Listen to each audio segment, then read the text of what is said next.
Bye, guys. If you're in yesterday's class, if you were not in yesterday's class and you're on this call, raise your hand, please.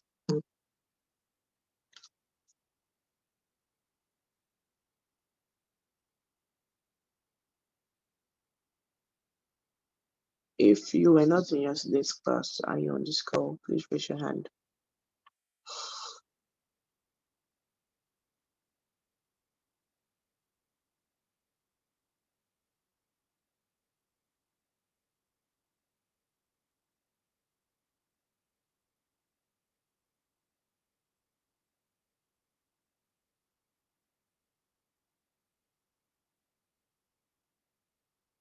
Just 6 people. The rest of you are you on the class.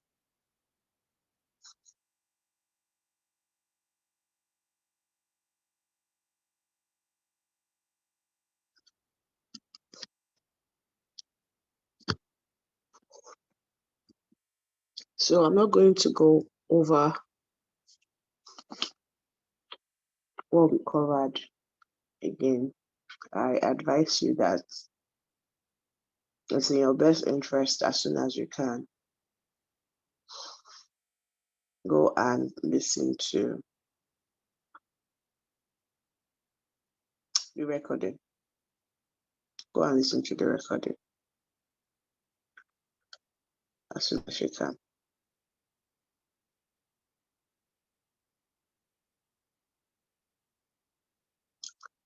Who can? You can drop your hands, guys. Who can give us a recap of what we talked about last week, Saturday, and where we stopped?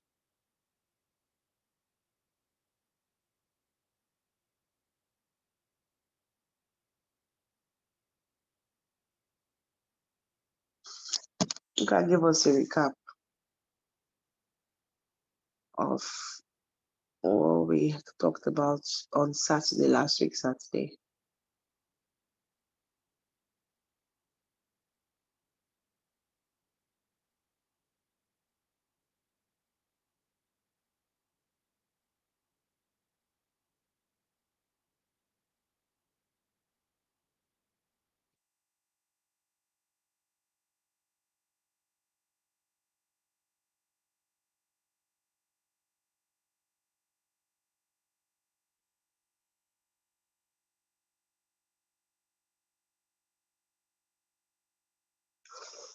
Please answer me. Don't let me call names.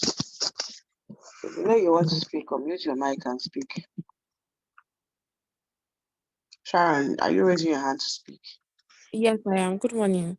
Good morning. Okay, so last week we spoke about the RISE framework. Okay. And I think that's where we stopped. Well, so what is the RISE framework? I remember asking you guys to read it up. So what is the RISE framework? Did you read it?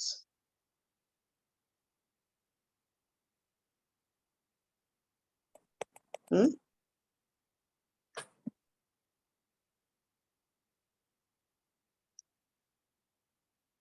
Did you read it, Sharon?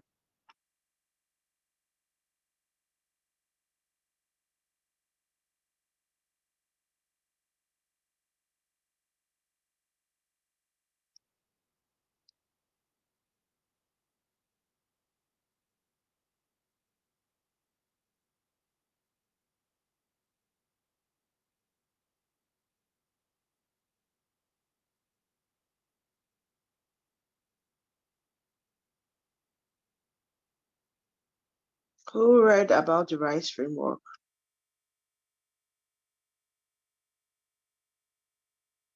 Anybody?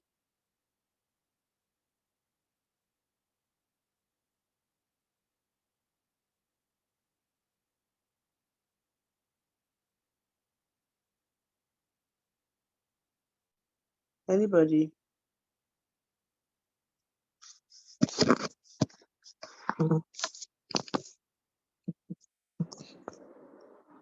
Nobody.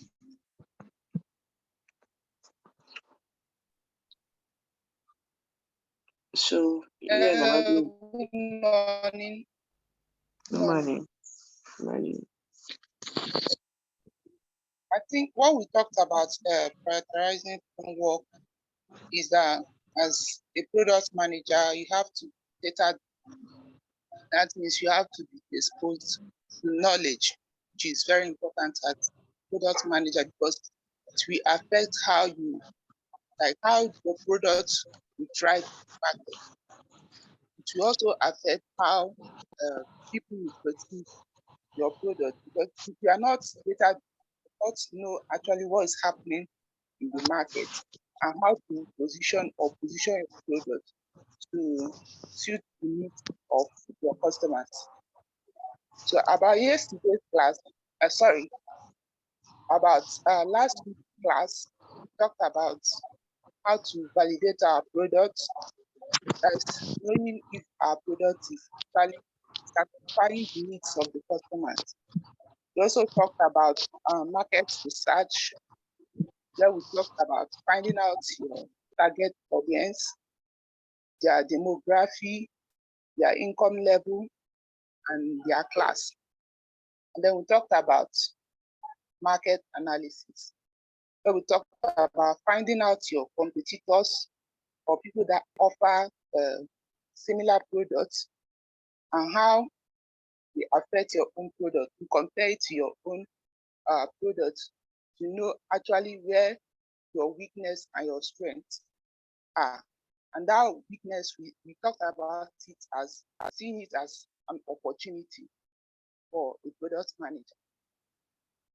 We also talked about how to carry out research through carrying it out individually or conducting interviews or using surveys. So we also talked about pricing strategy, where we talked about the prices at which we offer our products and our services, whether it is suitable in a competitive market. We also talked about innovation, where we talked about trying to improve on our product on a regular basis so that what we offer does not fade away or become irrelevant in relation to other products that are also in the market. Thank you.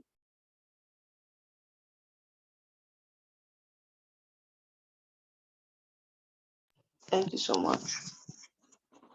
So guys, if you are not doing assignment, thank you so much for the Chuku. You're not doing assignments. It's very obvious that you're not also taking notes, because if you were taking notes, it would be very easy for you to give me a detailed recap. But just only one person has been able to give me a very detailed recap. So please, that should change going forward. Okay, Chuku, I guess that you have a note that you're taking. Hello, Maise. I didn't get. I guess you took notes during the class. I did what? Did you take notes during the class? Yes, I did take notes, but I didn't join the last class because I was not around.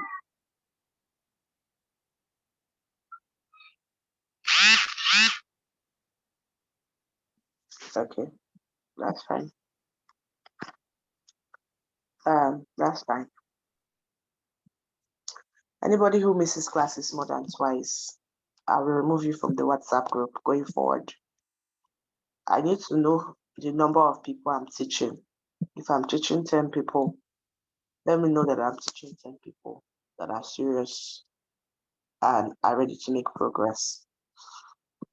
There is no point all these other extra people who don't join class benefit from the resources we share, and they go and listen to recording.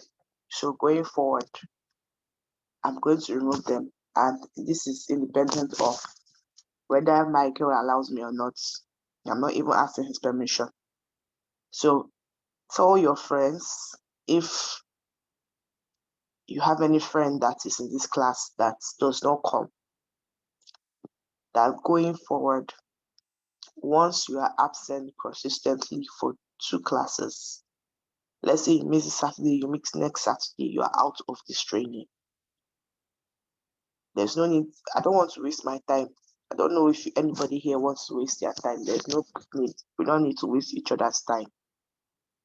I have other things that I could have been doing. So it's either you're learning or you are not here, and then it's your decision. So please, and you guys not do your assignments. That's not good enough. I guess because we're not typing it in the group, that's why you guys are forgetting. So I'm going to nominate somebody. So the moment we talk about any assignment, should quickly type it. So who's going to go first? Who will be typing our assignments on the group and be collating them so that you will not forget? And who will be able to collate the ones that we already gave that you guys have not done or submitted? David, were you in yesterday's class?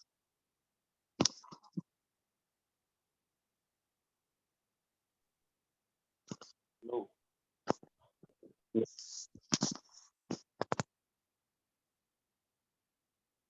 Yeah, I didn't hear that. I said no. Okay. So can you be collecting the assignments? Just that. Could you please just dedicate it to someone else? Yes. Why can't you be collecting it? What is your excuse?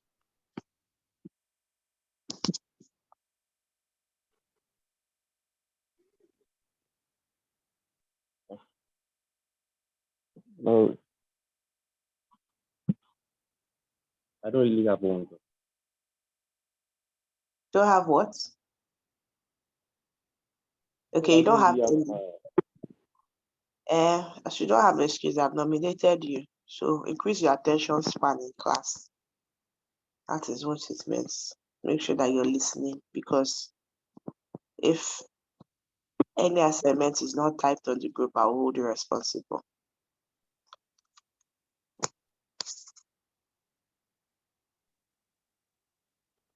Okay. So thank you for that. All right, so Okechukwu gave us a very, very good recap of what we talked about last week. I told you guys, David's an assignment you should write now is to what is rice model? RISE, rice that you eat. What is rice model and what is rice framework? That's one assignment that was given last week that nobody did. So I think that you should note it so that you can add it to subsequent assignments. So at least everybody here who has been consistently attending classes. Is there anybody who has been consistently attending classes that do not understand product management and product strategy? Anybody? Not the new people who just joined. Anybody who's been consistently attending classes who do not understand product strategy or product management, please raise your hand.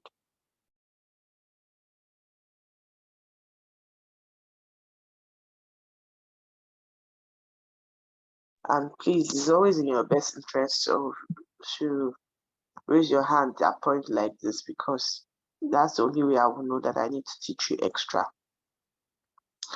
Don't keep quiet. You're not doing me good or yourself good by keeping quiet. I told you, always ask questions. That's the way to learn in product management.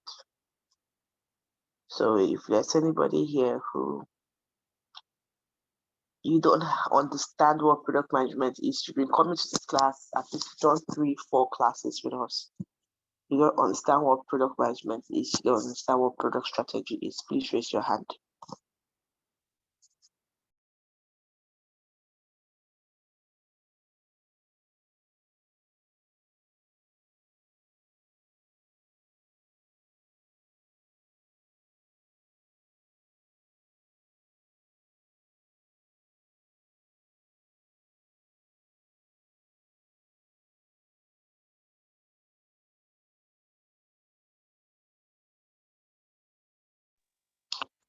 Okay, so Adetola, kindly unmute your mic and explain product management to me, like assuming I was a novice, I knew nothing about it. Explain what product management is to me in total.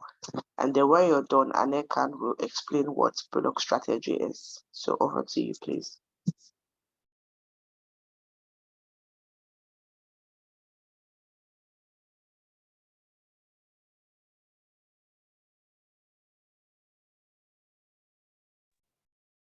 Okay, good morning. I guess this is like the third time I have informed this meeting that this is my first time of joining the meeting. I am a total novice like you are, so I don't think I can actually give much is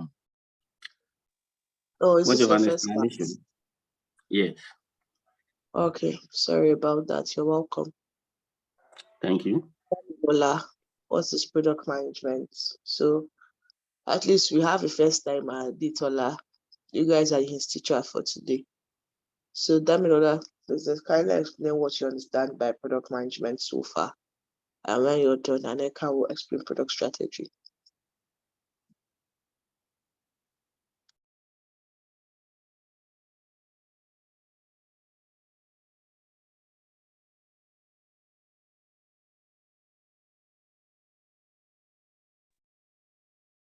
Good morning. Please, can you hear me? Yes. Okay. Product management is a process of planning, developing, launching, and managing a product's life cycle in total. A product manager has to know or has to care about the customers. The customers is everything to a product manager, actually. As you always say, a product manager is the voice of the customers. So yeah, a product manager has to have a very good strategy, because there are different competitors, and if you don't have a good strategy, you not you not have business, basically.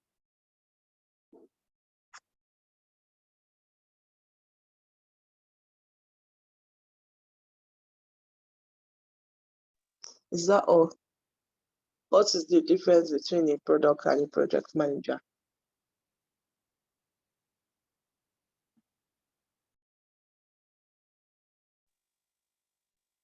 A product manager, please, can you hear me? Yes. A product manager manages or monitors the product from the beginning to the end, while a project manager is just concerned on how fast a project can be accomplished in the shortest time.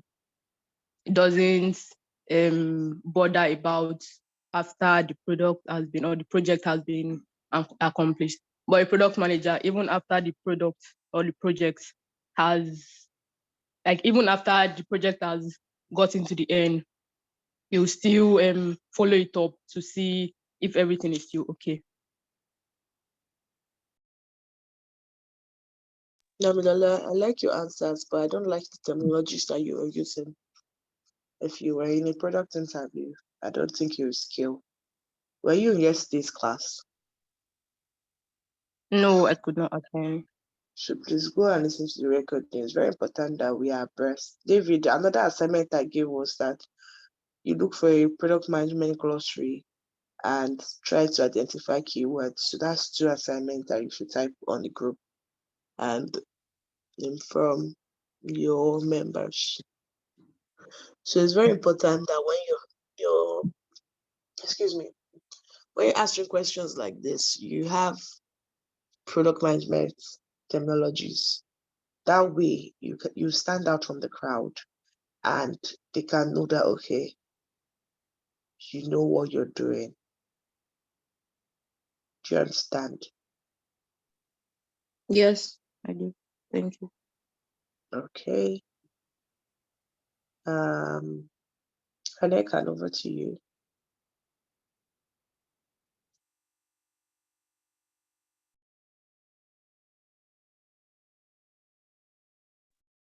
Good morning, ma'am. Good morning, everyone. Hello. Yes. Yes, Okay. we can hear you. All right. When we talk about product strategy, that means we are looking at how will the product manager achieve his vision.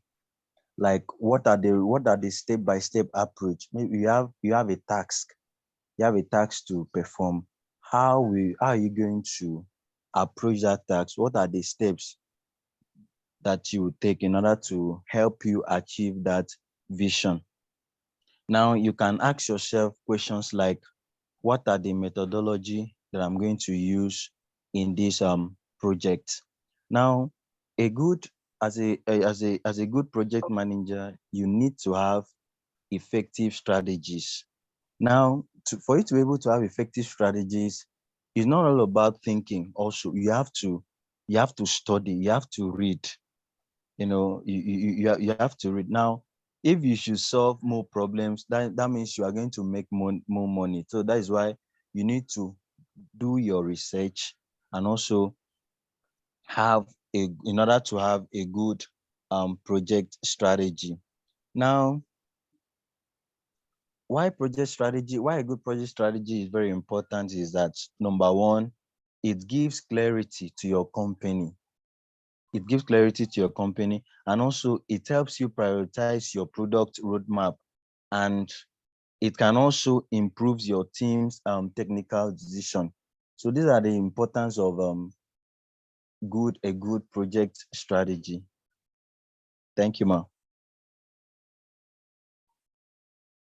Thank you so much. Thank you for that very good class. Anybody wants to add to what he said? Do you have anything to say that he hasn't said before? Anybody?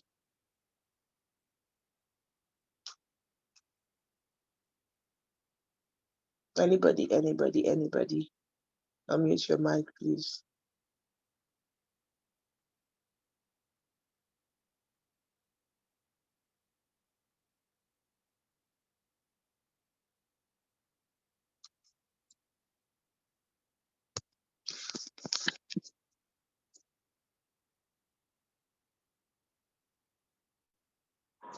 Anybody? Okay, so what I would like to add is the importance of having domain knowledge. Remember, we spoke about, if you say you want to be a fintech PM, it's important that you, it's important that you, as a fintech PM, understand the fintech space. You have to understand a bit of accounting, how money goes in, how money comes out.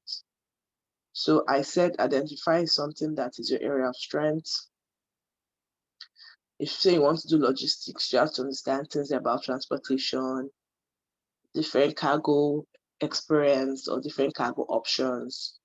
And you have to at least have domain knowledge of whatever industry.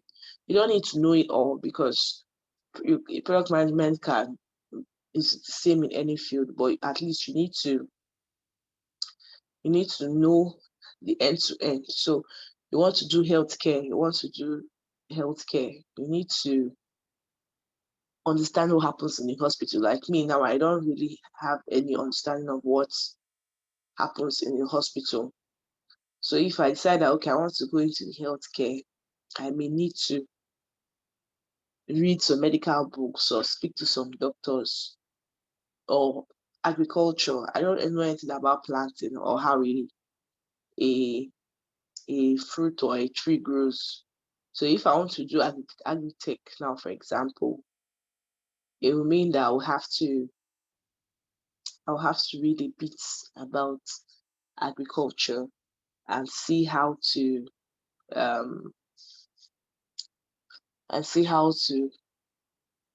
improve it with technology. So when you have understood the domain, when you have understood the domain knowledge, when you have had the domain knowledge, it's now going to be easier for you to see how you can use technology to improve it. That's the core. But if you don't have an understanding, you don't know what you're going to improve. So it's very important that you have like an understanding of what you're trying to improve with technology, so that you know where technology can fit in. That's how innovation comes about. So technology is not like a standstill, it's not on its own. Excuse me.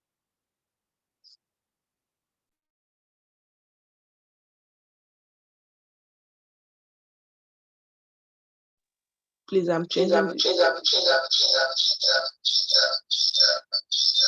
Michael, please, I'm changing devices. So please kindly make that other device co-host so I can share my screen. Thank you.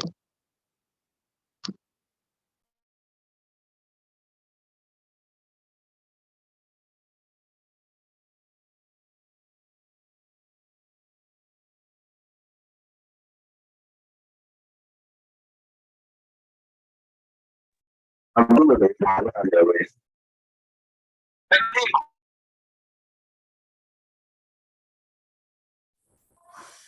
Okay, so technology is not a standalone. It doesn't stand on its own.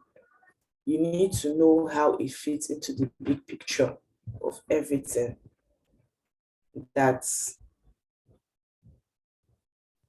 needs to know how it fits into the big picture of everything that's is working on. So that is that. I also talked about the need to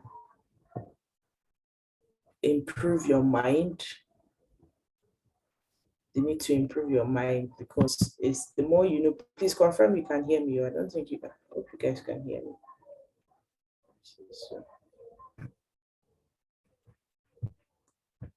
can you hear me now? Have you been hearing me? Yes. Okay. So I also talked about the need to improve your mind. And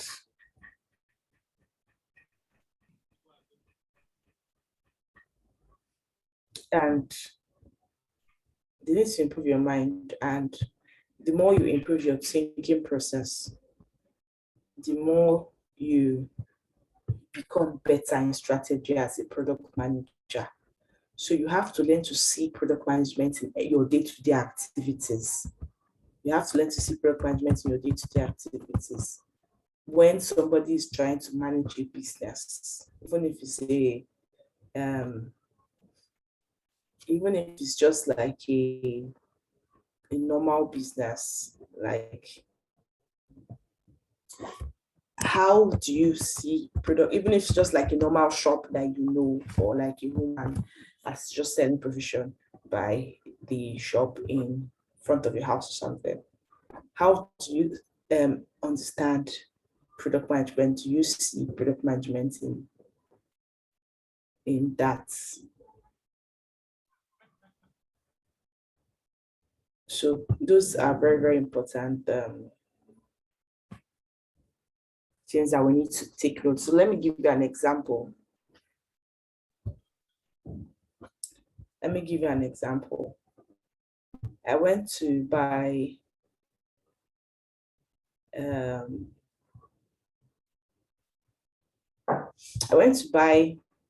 chicken from a frozen food place. So I first noticed that when I go to the market, I don't know if anybody has noticed it. If you've noticed it, you can just raise your hand. That a lot of people have OPay account numbers. So when you go to the market, Alex, I'm not audible enough. I have sore throat, so I'm trying not to strain my throat. So please, just can you still hear me? Can you hear me?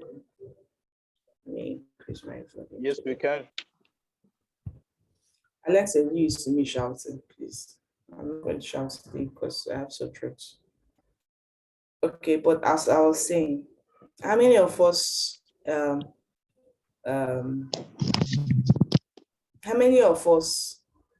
remember when, how many of us has observed that a lot of people have OP account numbers of recent? Anybody?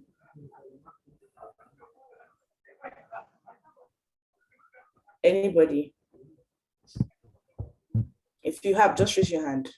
So I know how many people are actually observing. Like a lot of people have OP account numbers. If you just want to buy something and you want to pay and they say, give me your account number. And the person brings out OP, you've observed it, good. So I've just observing of recent that when all these bank issues happen, even my customers that do not have OP, maybe they were using some other banks, and then when they are now said, I want to send them money, they will say to me that I should use their OP. So I first noticed it. So I have this particular frozen food customer, and I now wanted to buy, I bought chicken from her. So I wanted to pay her, and I was in a hurry. So I wanted to pay her. So I now said to her that, okay, she should give me her account number. So I had her account number because she's my regular customer already. Like I had it saved. So I told her that, okay, I will send the money to her. She was like, okay, no, she has OP now. She uses her OP. So I was like, okay, she should type it for me. So when she typed it for me, the first thing I noticed OP was doing, OP was opening account numbers with phone numbers. So they would just, there's my phone number is 07038955237. So OPay take out the first 0 and tell me that my account number is 70388955237. And I felt, and I took a pause because I had a number, I thought a number before my phone. So when I dialed it and Truecaller still brought the name as a phone, the account number as a phone number. Please, who is that? Please unmute yourself. I was like, why is Truecaller bringing somebody's account number for me as a phone number? That's like my first thinking.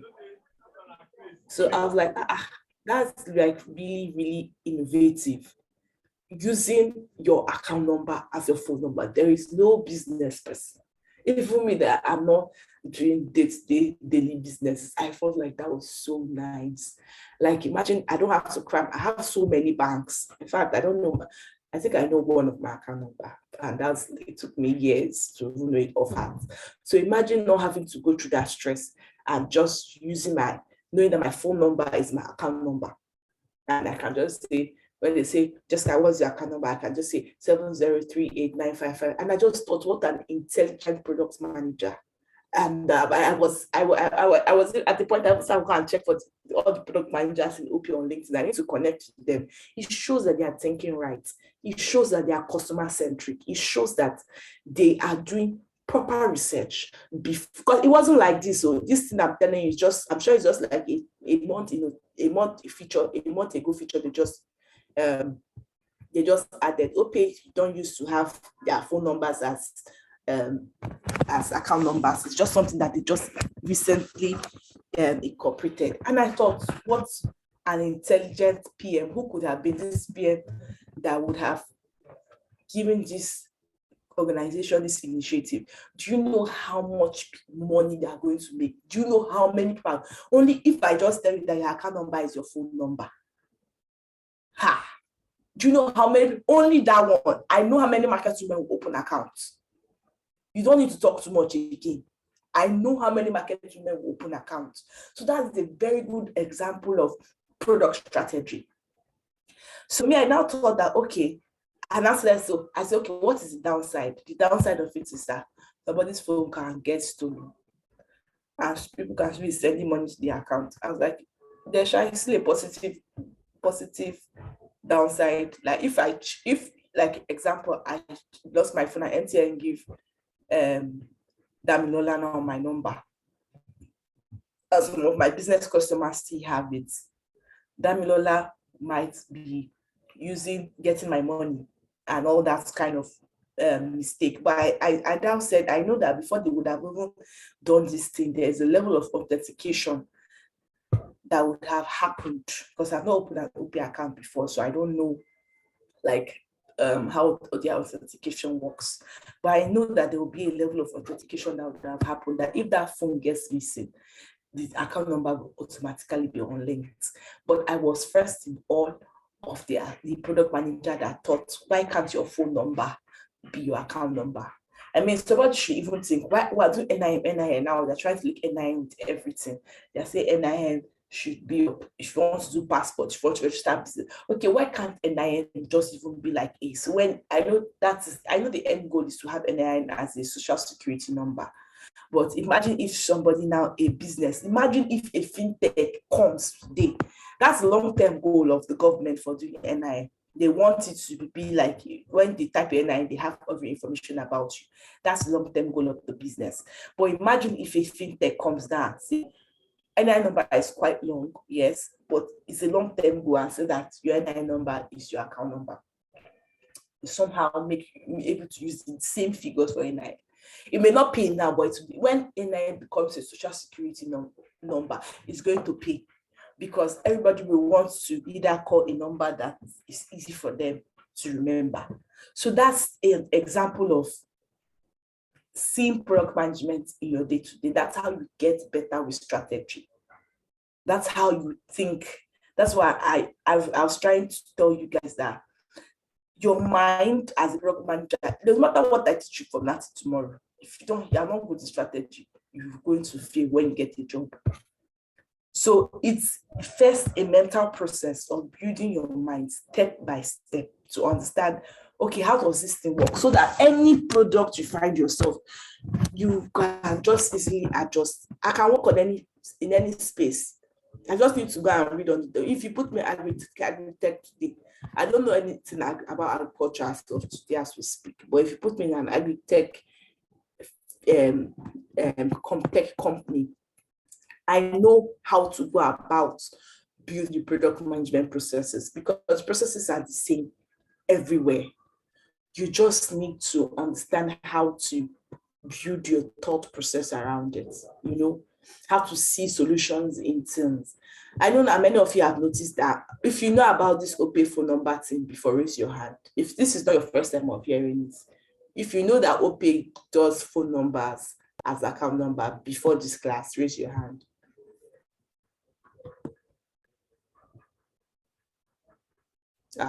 Plenty people. But did you think about it when you found out? Did you think about it like a product management?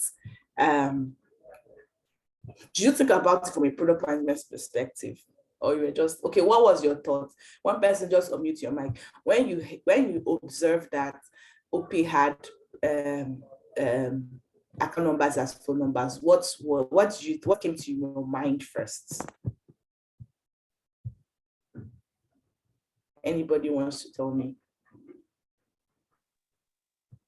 Okay, when this when this OPay feature came in, or when I opened my OPay account and I realized that they use phone number for account number, I was quite impressed, just like you were, and I was like, this is very nice, because me too, I have this issue of carrying account number on my head. Like I have also like account numbers, and all those figures are somehow difficult to remember. So seeing that phone number can also be used as account number, it was very, very nice. I mean, someone can just say, I want to make a transfer to you, and you know to start running up and down, start looking for how to get your account number.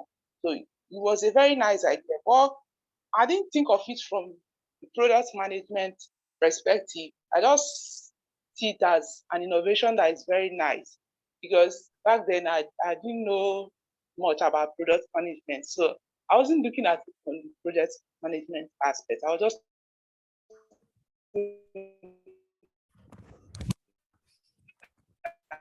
it's a very nice innovation. Thank you for that feedback. So you can see that even if an OPay user has confirmed that. Me, I'm not an OPay user, but when I heard of it, I was like, that's really nice. So it shows that OPay are listening to their customers, because it takes a PM that is listening. You can't, this one, you cannot fake it, because number one, nobody has done it. That's number one. OPay will pay me for advertising there for free, Alex. Number one, nobody has done it. So it's not a matter of trying to copy. It's very easy to copy. What's about fintech? They copy. They like to copy. Everybody's waiting for the person that will do the next big thing. And then when the person has done it, they will now go and copy it and try to implement it better. But just be the first to be innovative is hard. So you know that this feature that OPay did is not a by chance thing. They listen to their customers, because there's no way you know that that's a pain point if you are not listening to their customers. So shout out to them. If you have people that work friends in OPay, buy their product manager drink and put dollars in their hands. They deserve it. That feature was really, really, really, really, really good. Really good. So that is that for product strategy. I want us to do a case study assessment. This case study assessment I'm going to share with you guys now is what I used when I got my RISE job. The people who were in the last class, who were in this class, will be able to connect. So when I was moving from one job to another, this was the question they asked me, and then when I answered it, that's what let me get into the job. So I think that is a good way to build our thought process, because I've been telling you, I'm not supposed to do this in this class. If as I came now, a lot of you say, I've done my assignments, or you're just asking me questions. Every time I come to this class, I know they hear anybody ask me any new question. Somebody just come and say, oh, Jessica, I was reading something and I came across this thing I did not understand. Please, can you explain? Nobody. I'm looking at all of you in 3D. Continue. If as you came now, I'm seeing that all of you are being proactive about your learnings, I won't be doing this case study, but it's obvious that you are not being proactive. And you're now taking our time that we're supposed to learn other things. Excuse me.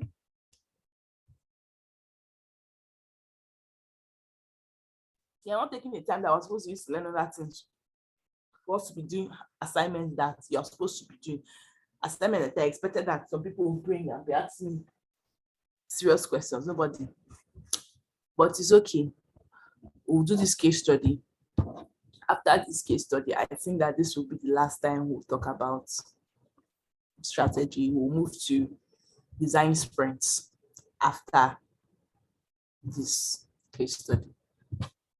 After this case study, it's expected that you understand, you can explain product strategy, product management in your own terminologies and in your own words.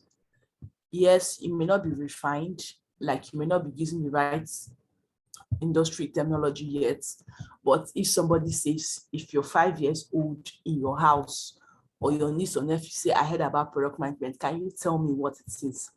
It is that, because I have tried to explain this thing, I've explained this thing for you in the simplest manner, so there's nobody who has constantly been attending this class who should not have a grasp of it. You should be able to say with ease, explain to a 5 years old and the 5 years old will understand. If you're not able to explain to a 5 years old or a 6 years old, it shows you don't know it. What's the sign that you know something? The sign that you know something is that you're able to take it and interpret it to a novice, to a non-tech person, and the person will grasp. Why am I able to teach you people here today and you people are understanding what I'm saying? Is because I'm able to take my high level knowledge of product management and explain it to you people and you understand. So how do you want to test yourself that you really know this thing? Is by also being able to explain to other people and they are not going to be confused and come and you'll not leave them more confused or they'll not start asking you weird questions. So after this case study, it is expected. If you have questions, well and good. If you ask me questions about this next week, I will answer you.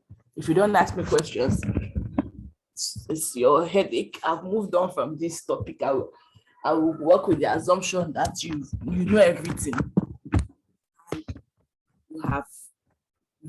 You at least you understand strategy, you know, your thought process in that line has been built. So let me share my screen now.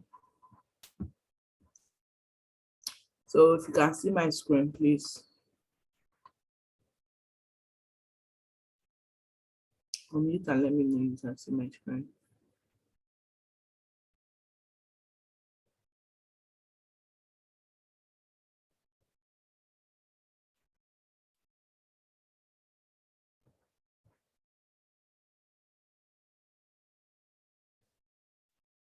Can you see my screen?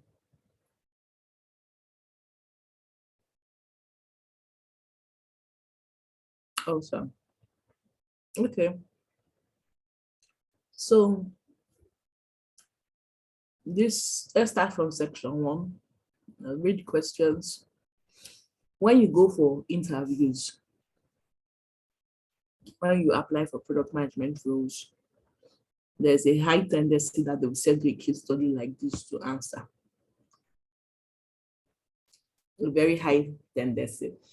And I'd like you guys to also pay attention because a lot of things that we'll discuss now are techniques that you can also use in interview sections. So when you ask for interview sections, excuse me.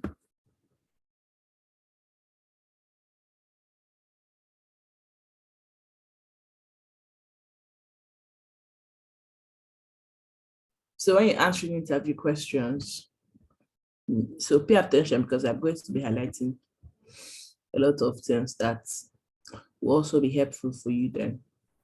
So when I put on my CV, they liked my CV. I shared a portfolio yesterday, guys. So my CV had that portfolio and everything. So it was quite easy to catch their attention. And we liked my CV. So they sent me this case study to attempt. So number 1 question, section 1. Assuming you're a product manager at Rise, after reviewing customer feedback, one of the most common complaints is that the current product is not user-friendly. That is, some users are finding it difficult to complete easy tasks. What product management steps will you take to address this issue? Please note that the required steps should be exhaustive. So when I see things like this, I told you guys, when you read something, when you're reading something, you come across a terminology you don't understand. The first thing you should do, any difficult task you come across, or any document as a PM, because sometimes you come across codes, you come across software documentation, API documentation, whatsoever. But generally, a good problem-solving skill that you should have is any documents you come across and you read, ensure that even though you don't understand the documents yet, you understand all the terminologies that are used there. So now here, there's user experience. As one big terminology here. There is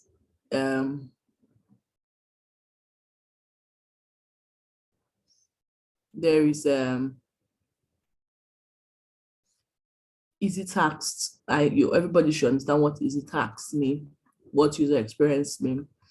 There's also customer feedback. Everybody should understand what customer feedback is.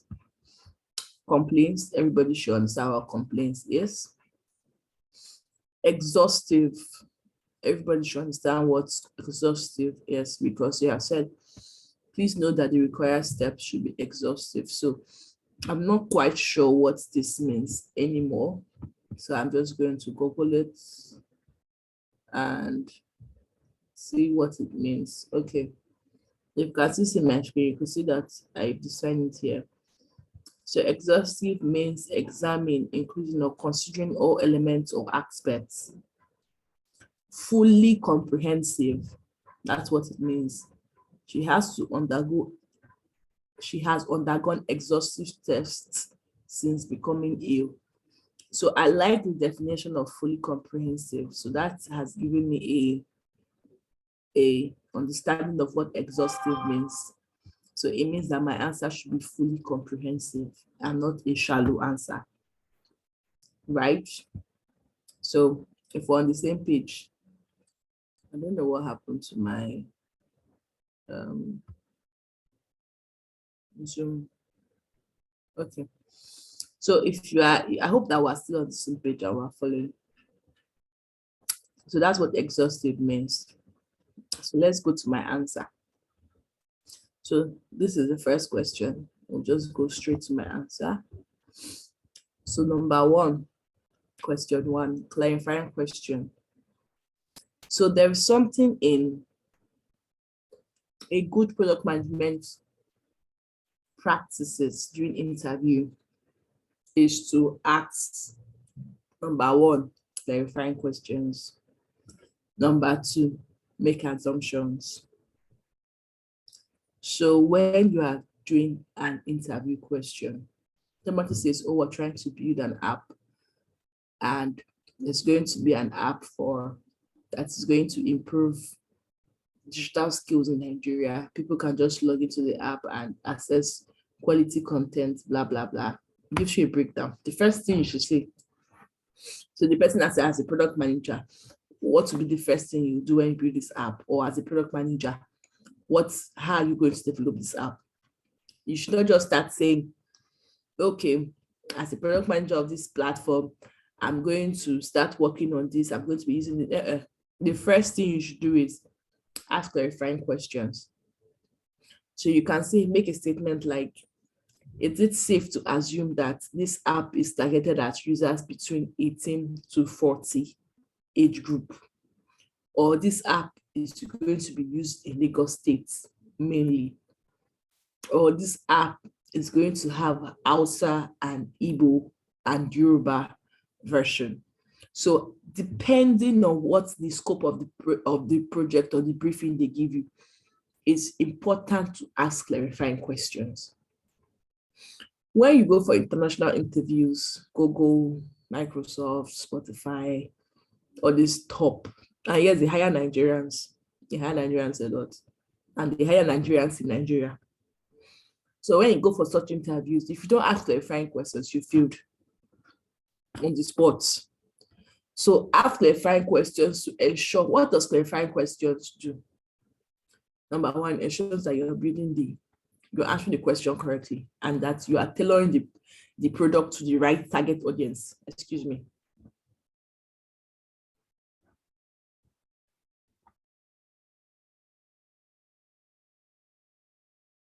It ensures that you are tailoring the question to the right target audience. It ensures that you are, a clarifying question could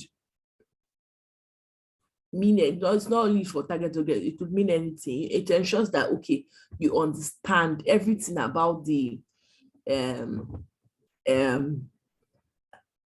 scope of the project that you've been given. You have a very firm understanding. So let's go back to my question again. They said, complaints is that the current product is not user-friendly. That is, some users are finding it difficult to complete easy tasks. So I cannot even answer this question, looking at it holistically, until I identify. So now here, according to the scope of this question, I'm not really interested in the users and all that. But I have to identify what is easy task. It's also very even good to, is if you have time, if you really want, if you're even doing a detailed job, it's even easy to say, okay, clarifying question. This app is built for age 18, blah, blah, blah, non-techie people who are exposed to smartphones and all that. You can still state that. If you state that, your work is going to be very comprehensive. But I have to first understand what they mean by easy task. Because if I have not first defined what easy tasks mean, I don't know what we are solving. Remember in the last classes that we've done, I talked about understanding the problem. If you don't understand the problem, you cannot bring an innovative solution. So as a product manager, it's your responsibility to understand, okay, what is the problem that we're actually trying to solve? A very good understanding of the problem will make your work easy, which I have tried to do in this case study. So, okay, now I'm trying to understand the problem. What is the problem? Users are not able to complete easy task. Okay, so what then? The next question should be, what then is the definition of easy task? So the first thing I did here is clarifying question. Number 1, define easy task. That is the first thing I have did here. Then I said, because it's a fintech app and based off of, the scope, this my easy task could mean different things. It doesn't have to be add your card details. It could be signing, it could be login. But I picked add your card details because I understand that it's a fintech and I'm trying to get a job there. And I'm trying to say, okay, what is the most problem that these people will have? So I picked something that will be relatable to the person assessing me, to see that, okay, the person will see that, okay, I'm moving thinking in direction. I could have picked easy tasks.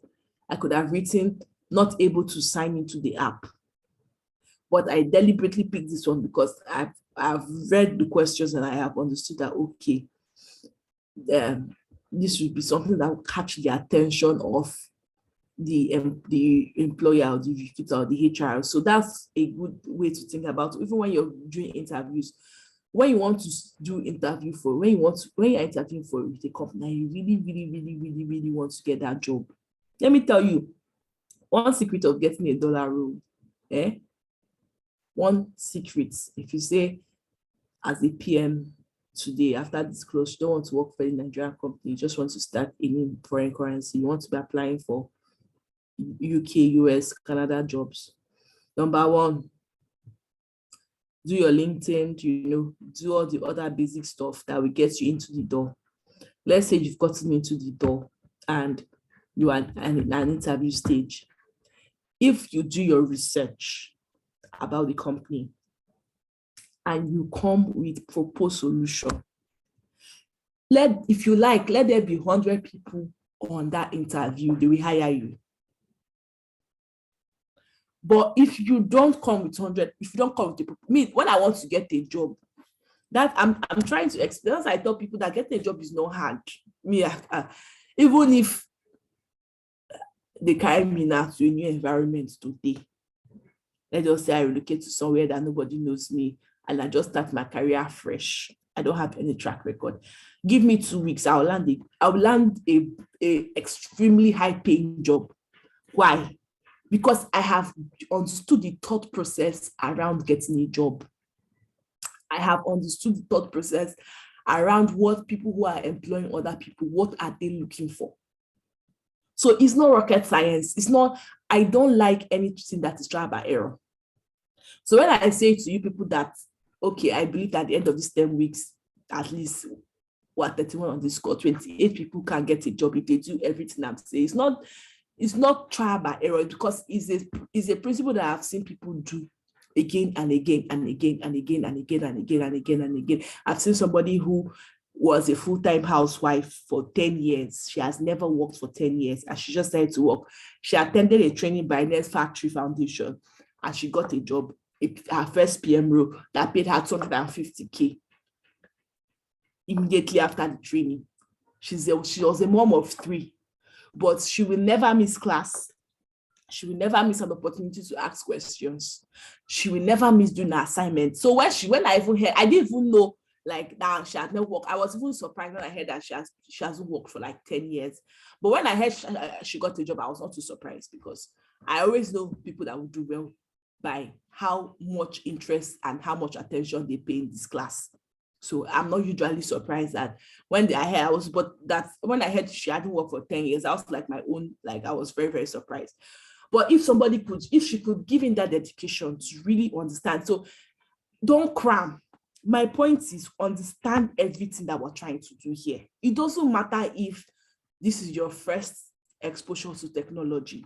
It doesn't matter if you read computer science. It doesn't matter if you read agric. The point is, try to understand. Understanding is the lifeline of product management, not cramming, because it's not like coding. Coding, you can always write codes. The code that we write in company A is the same code that we write in company B and company C.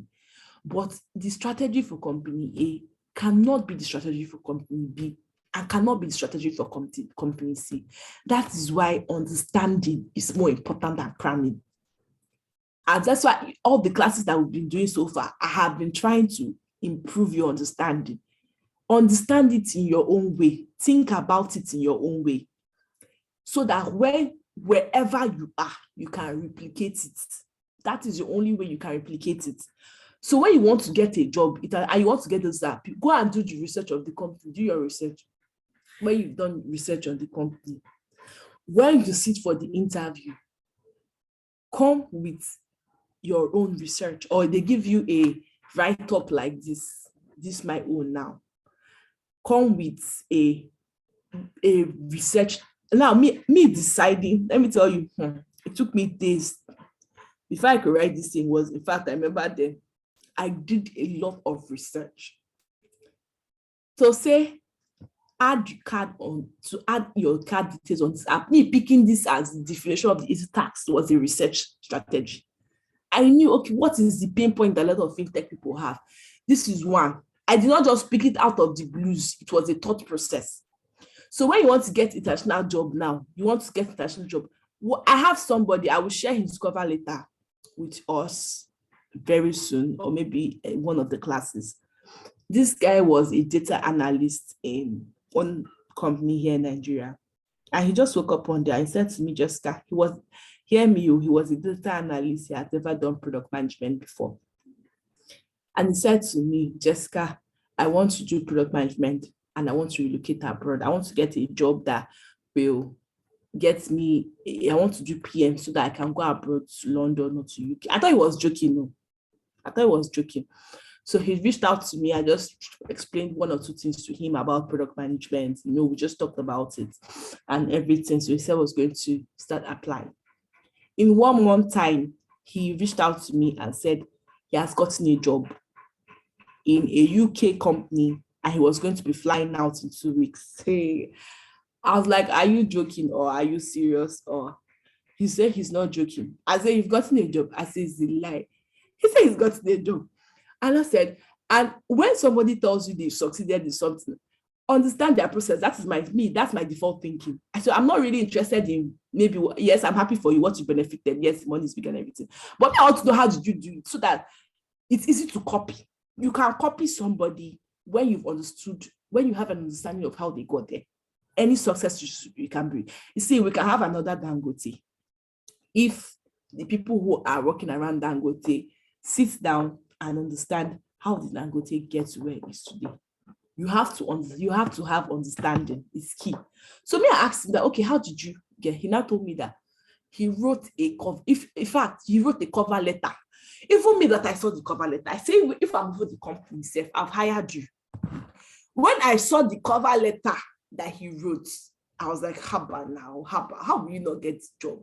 If you guys, if you people see the cover letter, tailor-made, sweet. I say, even these people just did interview for routine's sake. I'm sure when they saw the cover letter, they knew you were the person. I am 100% sure this is somebody that they were hiring across the globe. So any country you are, I'm sure nobody in UK wrote that kind of cover letter. I'm sure nobody in US or in Canada wrote that kind of cover letter. When I saw the cover letter, I knew that was what got him. And he's in UK now. And tell me, do you think that he hear me, or people should hear me? You don't have any product management experience. Yes, he had work experience. He was a data analyst. And what was he even doing himself? Just one data analyst in one startup here in Lagos. Not be saying that one big company. Do you think now that that boy's life will ever be the same? Do you think that if he's a wise person, and if he keeps doing the kind of things he's doing, do you think that he will ever be poor again? Do you know how much I'm paying him? If you see him now, he's keeping dress, see how fresh he looks. So, but it started from a decision and him putting in the work. As in when I saw I will share the cover letter with you. When I saw the cover letter, I first fainted. I say, even myself, I have been advising people. I've never written this kind of cover letter for any job. I'm sure if I write that kind of cover letter, me to say I'll not be in Nigeria by now. Because cover letter was so good. It was tailor-made for the organization. It was so good. There's no, like, he just addressed all the pain points that the organization had. And it was very beautiful to see. So shout out to him. The point is, if he has done it, you can do it. People will say, I don't have experience, blah, blah, blah. You're just making excuses. You're not the first person who is trying to get a job in the tech industry without experience. You will not be the last. But the question will be, will you be among the people who will succeed at it? It's now up to you.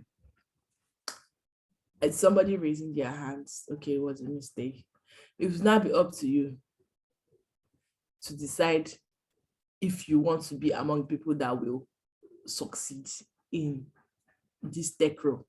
So me now, putting this ad card details was a very deliberate, I could have put any other thing.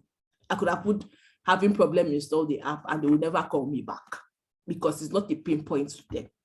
So I try to identify, okay, what would be a pain point to a fintech company who is trying to grow revenue? Add card details, because once you add card details, it means that you make money and are happy. Yes. So I put define easy tasks. I've explained what the definition is. Add your card details on the app.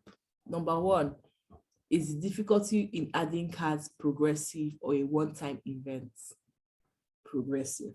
So we know that there is a problem.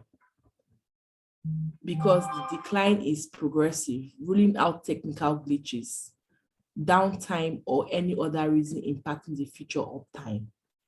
So because it's progressive, we're ruling out technical glitches. That means it's not a one-off thing. You know, sometimes downtime can happen one-off.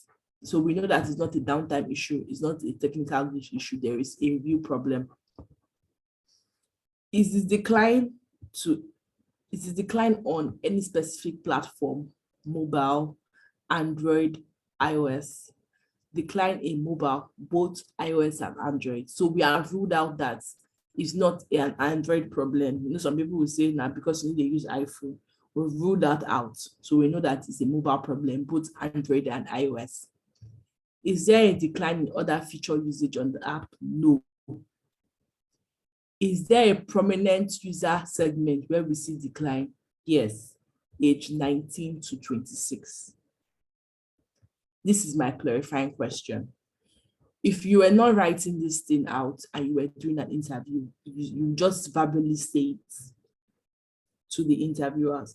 Like you can say, I still covered age segmentation here because it's important. The way you build a product for a 5-year-old is not the way you build a product for a 50-year-old. So it's very, very important. That's why age segmentation is very important, because a lot of factors play in when you know the kind of people that you're dealing with. So reframing the problem statement with context. Progressive decline in adding card details on mobile platforms globally, and no correlation with other products usage metrics among 19 to 24 user segmentation, excuse me.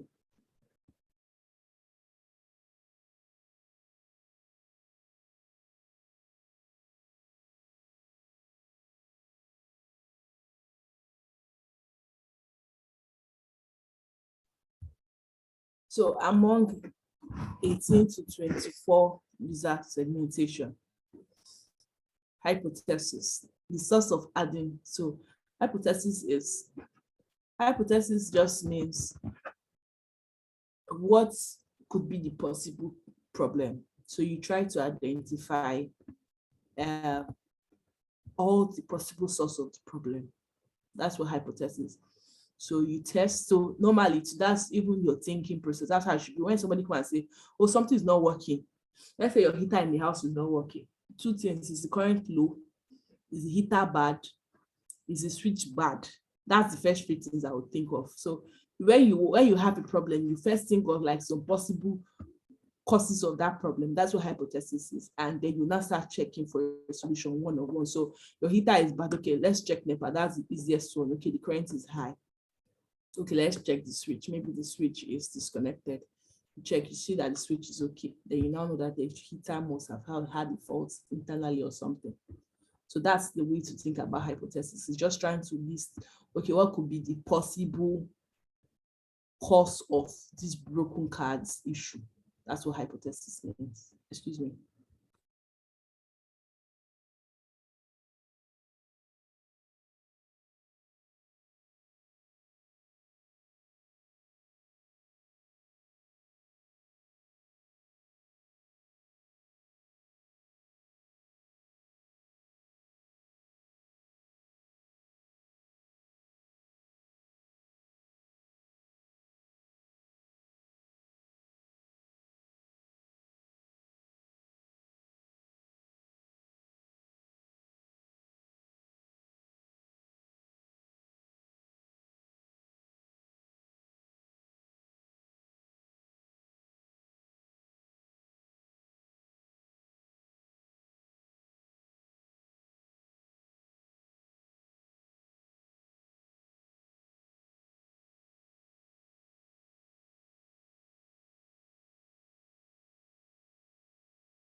Okay, sorry about that.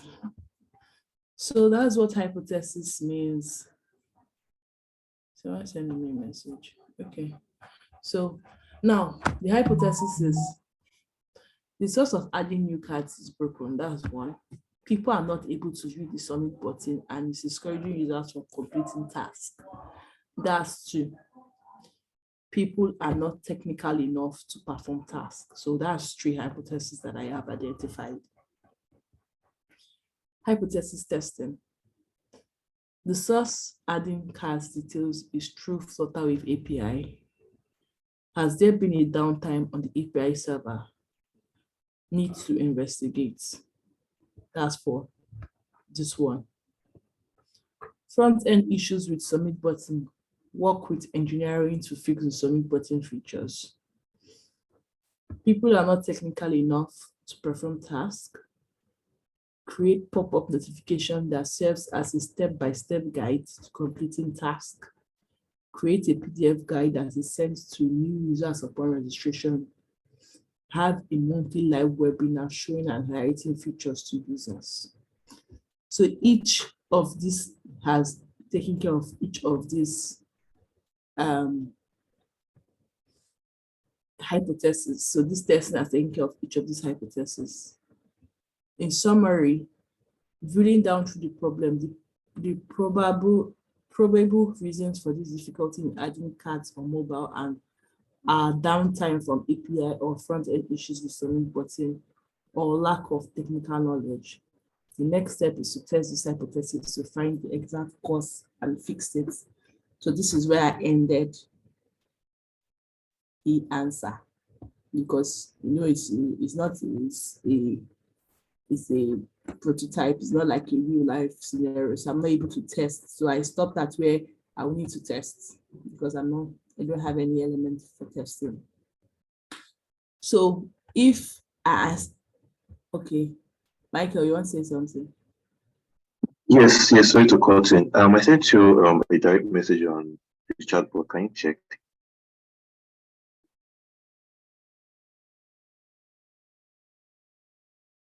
Or do we carry on maybe by 12 o'clock?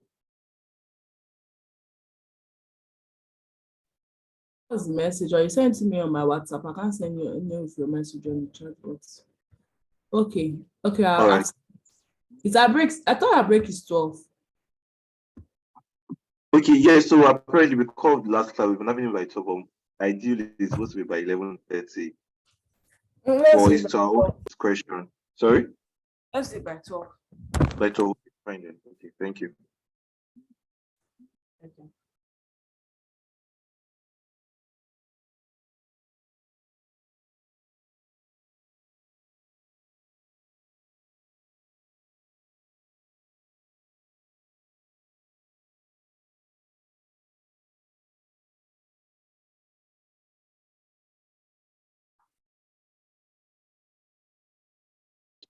I'm not hearing anything. Jessica, are you still there? Yes, I'm here. I'm here.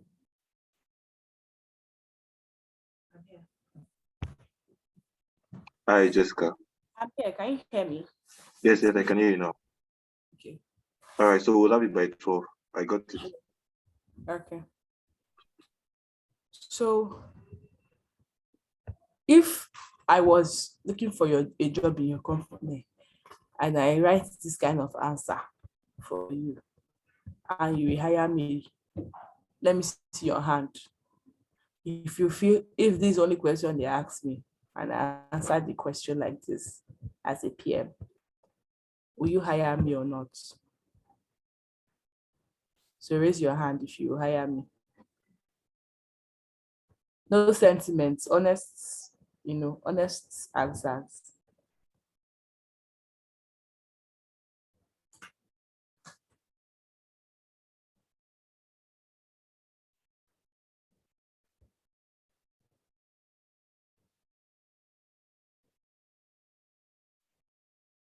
Just 7 people.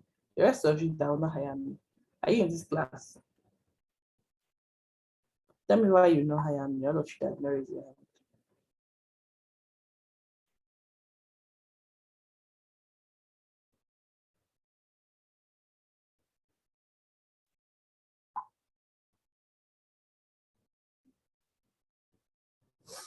Good. So next time when you go for an interview, you need to ask yourself that the way you are behaving, the way you are answering this question, the way you are writing this thing, the way you're speaking, because speaking is also something that affects if you'll be hired in an interview or not. Ask yourself that the way you are going, if you are yourself, will you hire yourself? If your answer is no, do better. That's what I ask myself. I say if it's me, will I hire myself? If the answer is no, means you have to do better. You have to do better. So, but I hope that, because you want to ask a question. Yes, ma'am. Okay. And like the hypothesis that you highlighted, I don't know, maybe it is capable of being tested with statistical tools. And Yes. if yes, what tools can someone use to test the variables there? Is it nominal or is it ordinal? Because I don't really understand. So hypothesis can be tested if you are given the parameters for testing. In this case study I was giving on. So I don't know if 50 users or 100 users. I wasn't giving any statistical data here. I was just giving a generalized issue, which I worked with.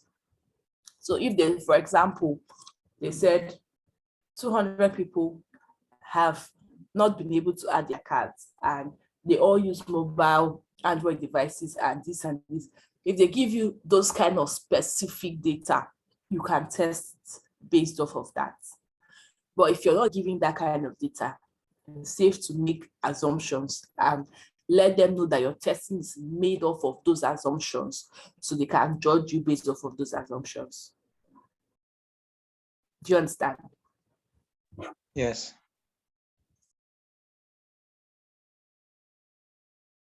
Any other question? Just make assumptions. They will judge you based. Like I made a lot of assumptions here now. To add your card is an assumption. So the person making this one now will not judge me based on Yes, ma'am. sign. Assuming you now made an assumption that okay, maybe you now made an assumption that out of, let's assume, in research, maybe in business generally, or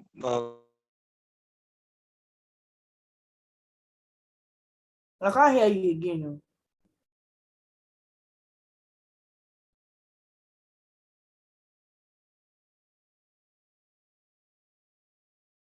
It's only me. Can you guys hear me?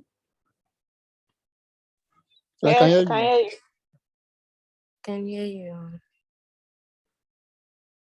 Yeah, let's wait for him.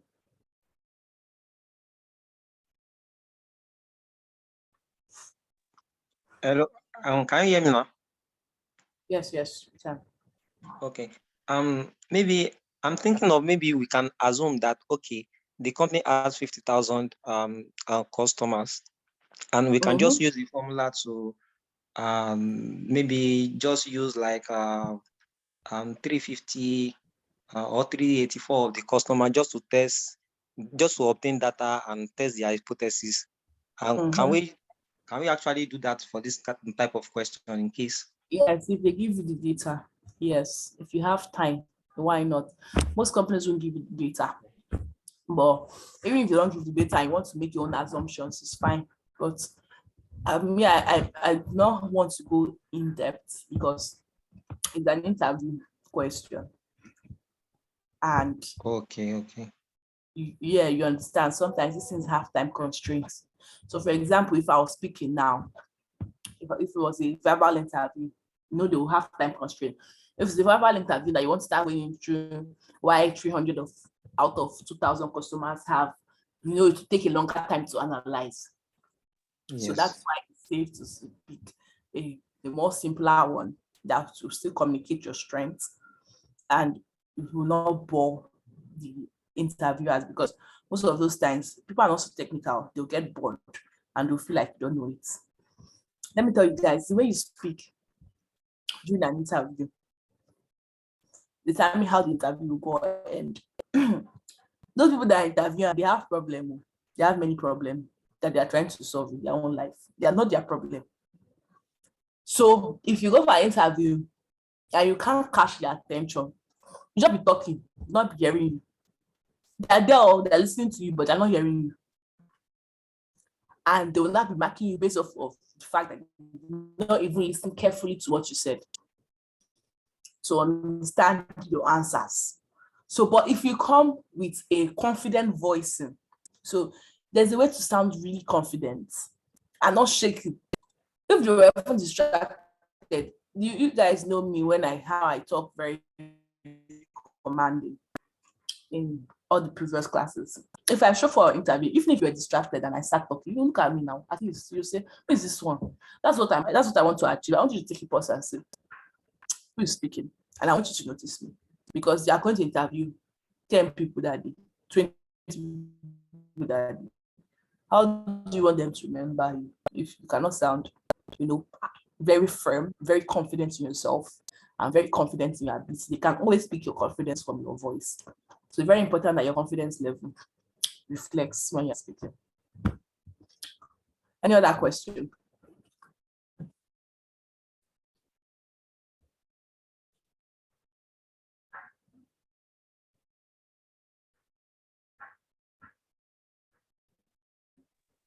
Jessica, please, this week's interview that you did, was it like that particular day, or they sent you to like your email and they gave you like a time constraint to submit, or it They was sent like, it to my email. I think they gave me like 7 days or so. But let me just check. Let me check. Um, 5 days. They gave me 5 days. okay.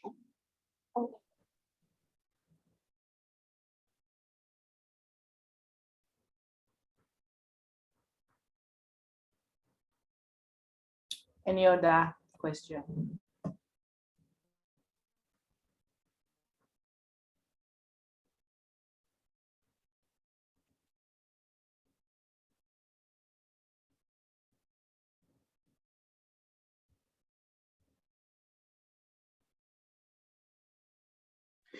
Hello, good morning. Yeah, good morning. Okay.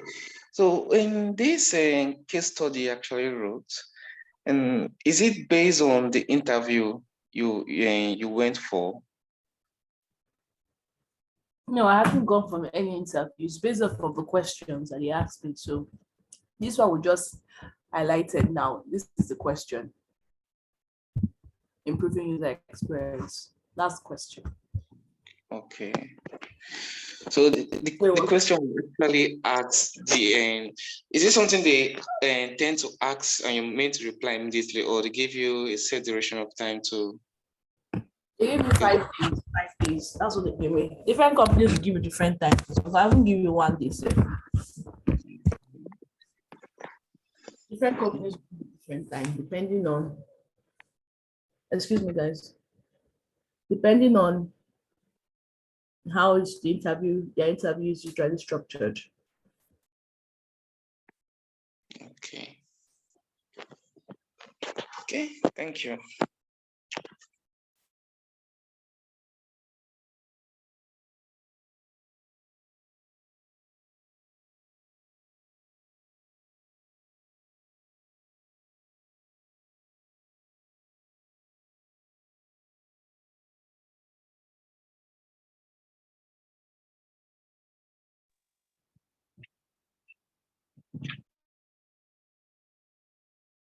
Any other question before we move on?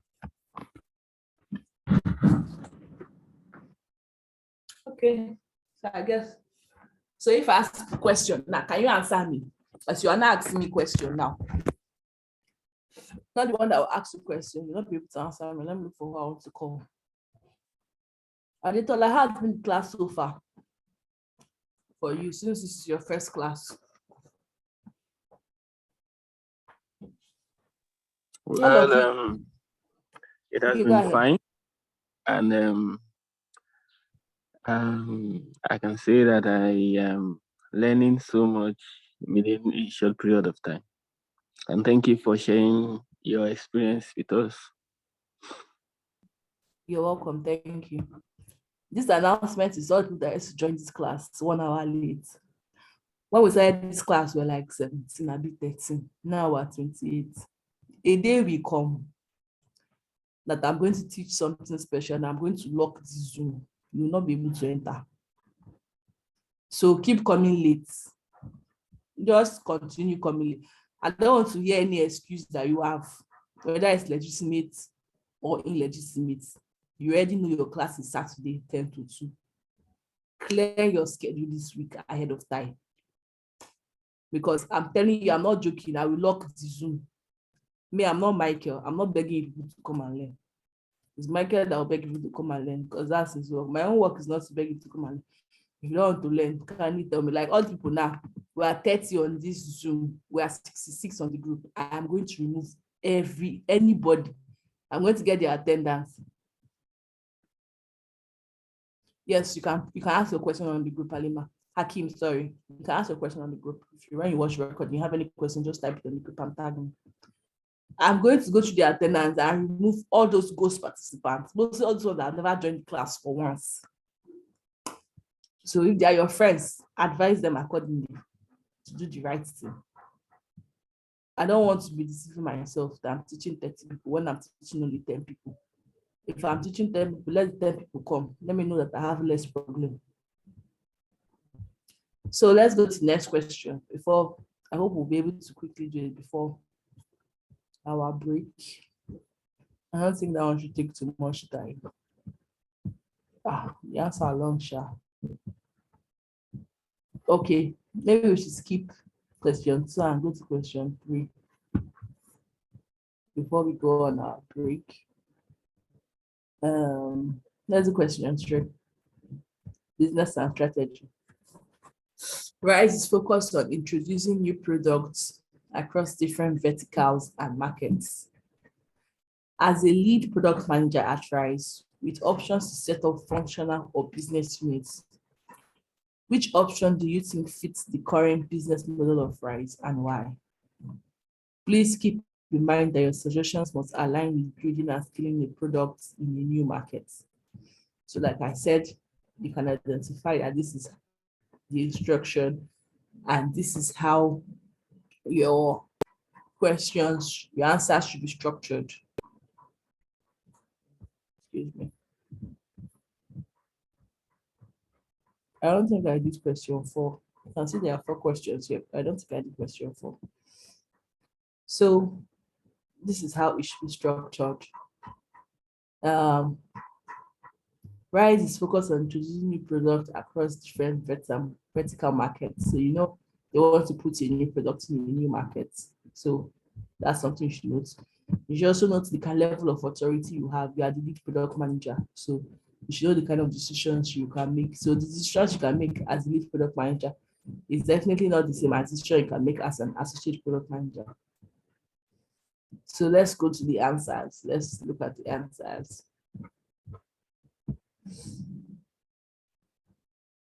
So I choose functional units. The current business model of RISE suits is best to scale. The current business model of RISE suits it's best to scale a new product.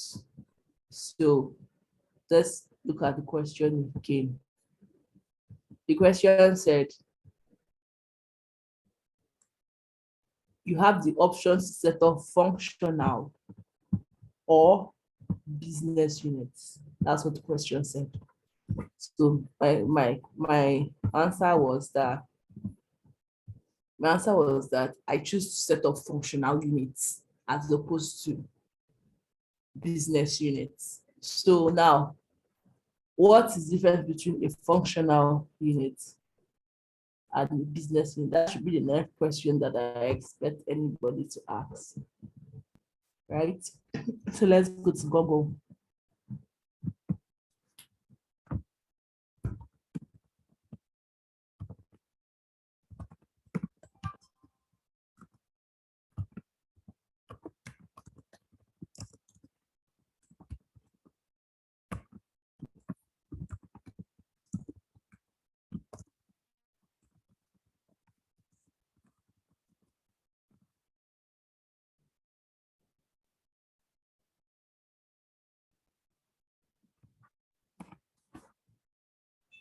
Can you guys see my screen?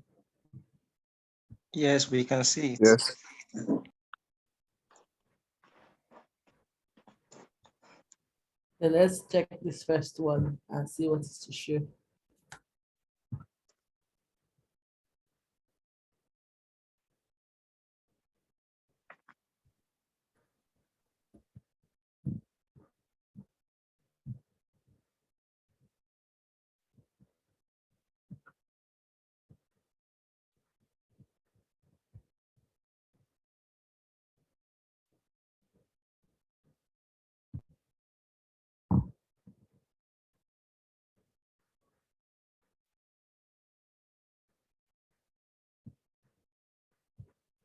Okay, so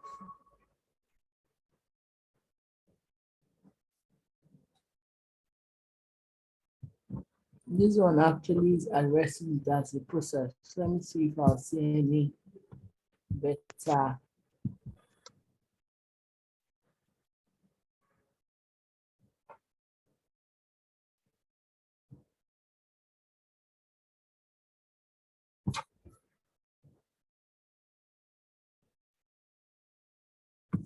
Let me refine myself.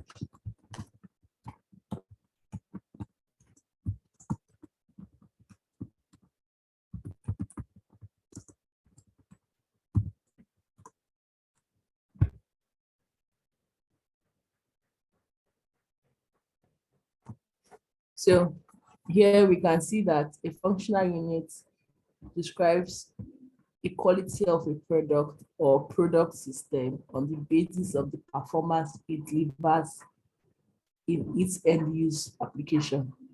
So you can see on the basis of the performance it delivers.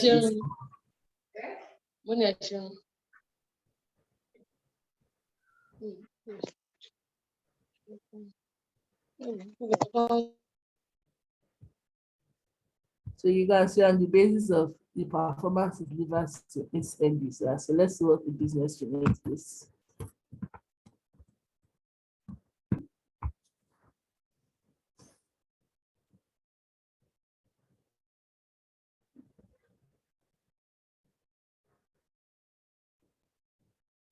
So no, it doesn't fit.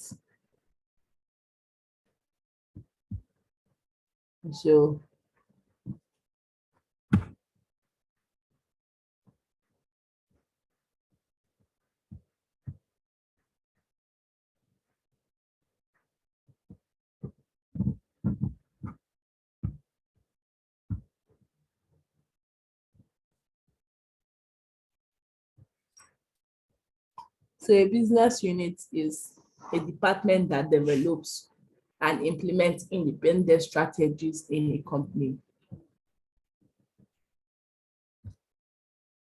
While they are fully functional divisions, their processes and practices typically align with the company's primary activities. So let's go back to my answer. So I say I choose functional units. And my reason for choosing functional units is because it embraces synergy across products. So let's read the explanation. A large organization working on multiple things seeks, by definition, synergies across those things. Even if customers must purchase multiple products, there's almost always a requirement to have those products work well together and ship it at the same time. In addition, sales and marketing almost always want to tell the story of 1 + 1 is greater than 2. A functional organization is geared towards synergy across efforts because it removes the management layer that might interpret strategy or synergy uniquely. So for business units, we can see here now that I don't think this thing captures it. I saw a definition that I feel captured this.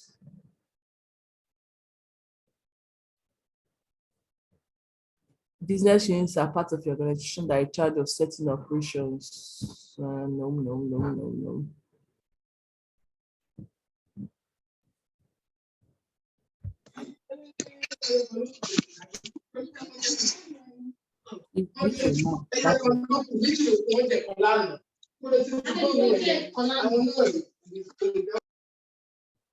Go ahead. Okay, ma. What do you mean by synergy, ma? Synergy just means harmony.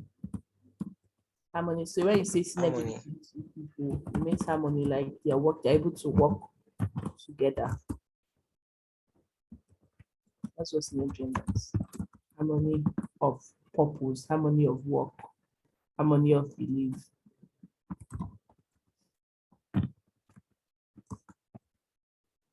Amanda.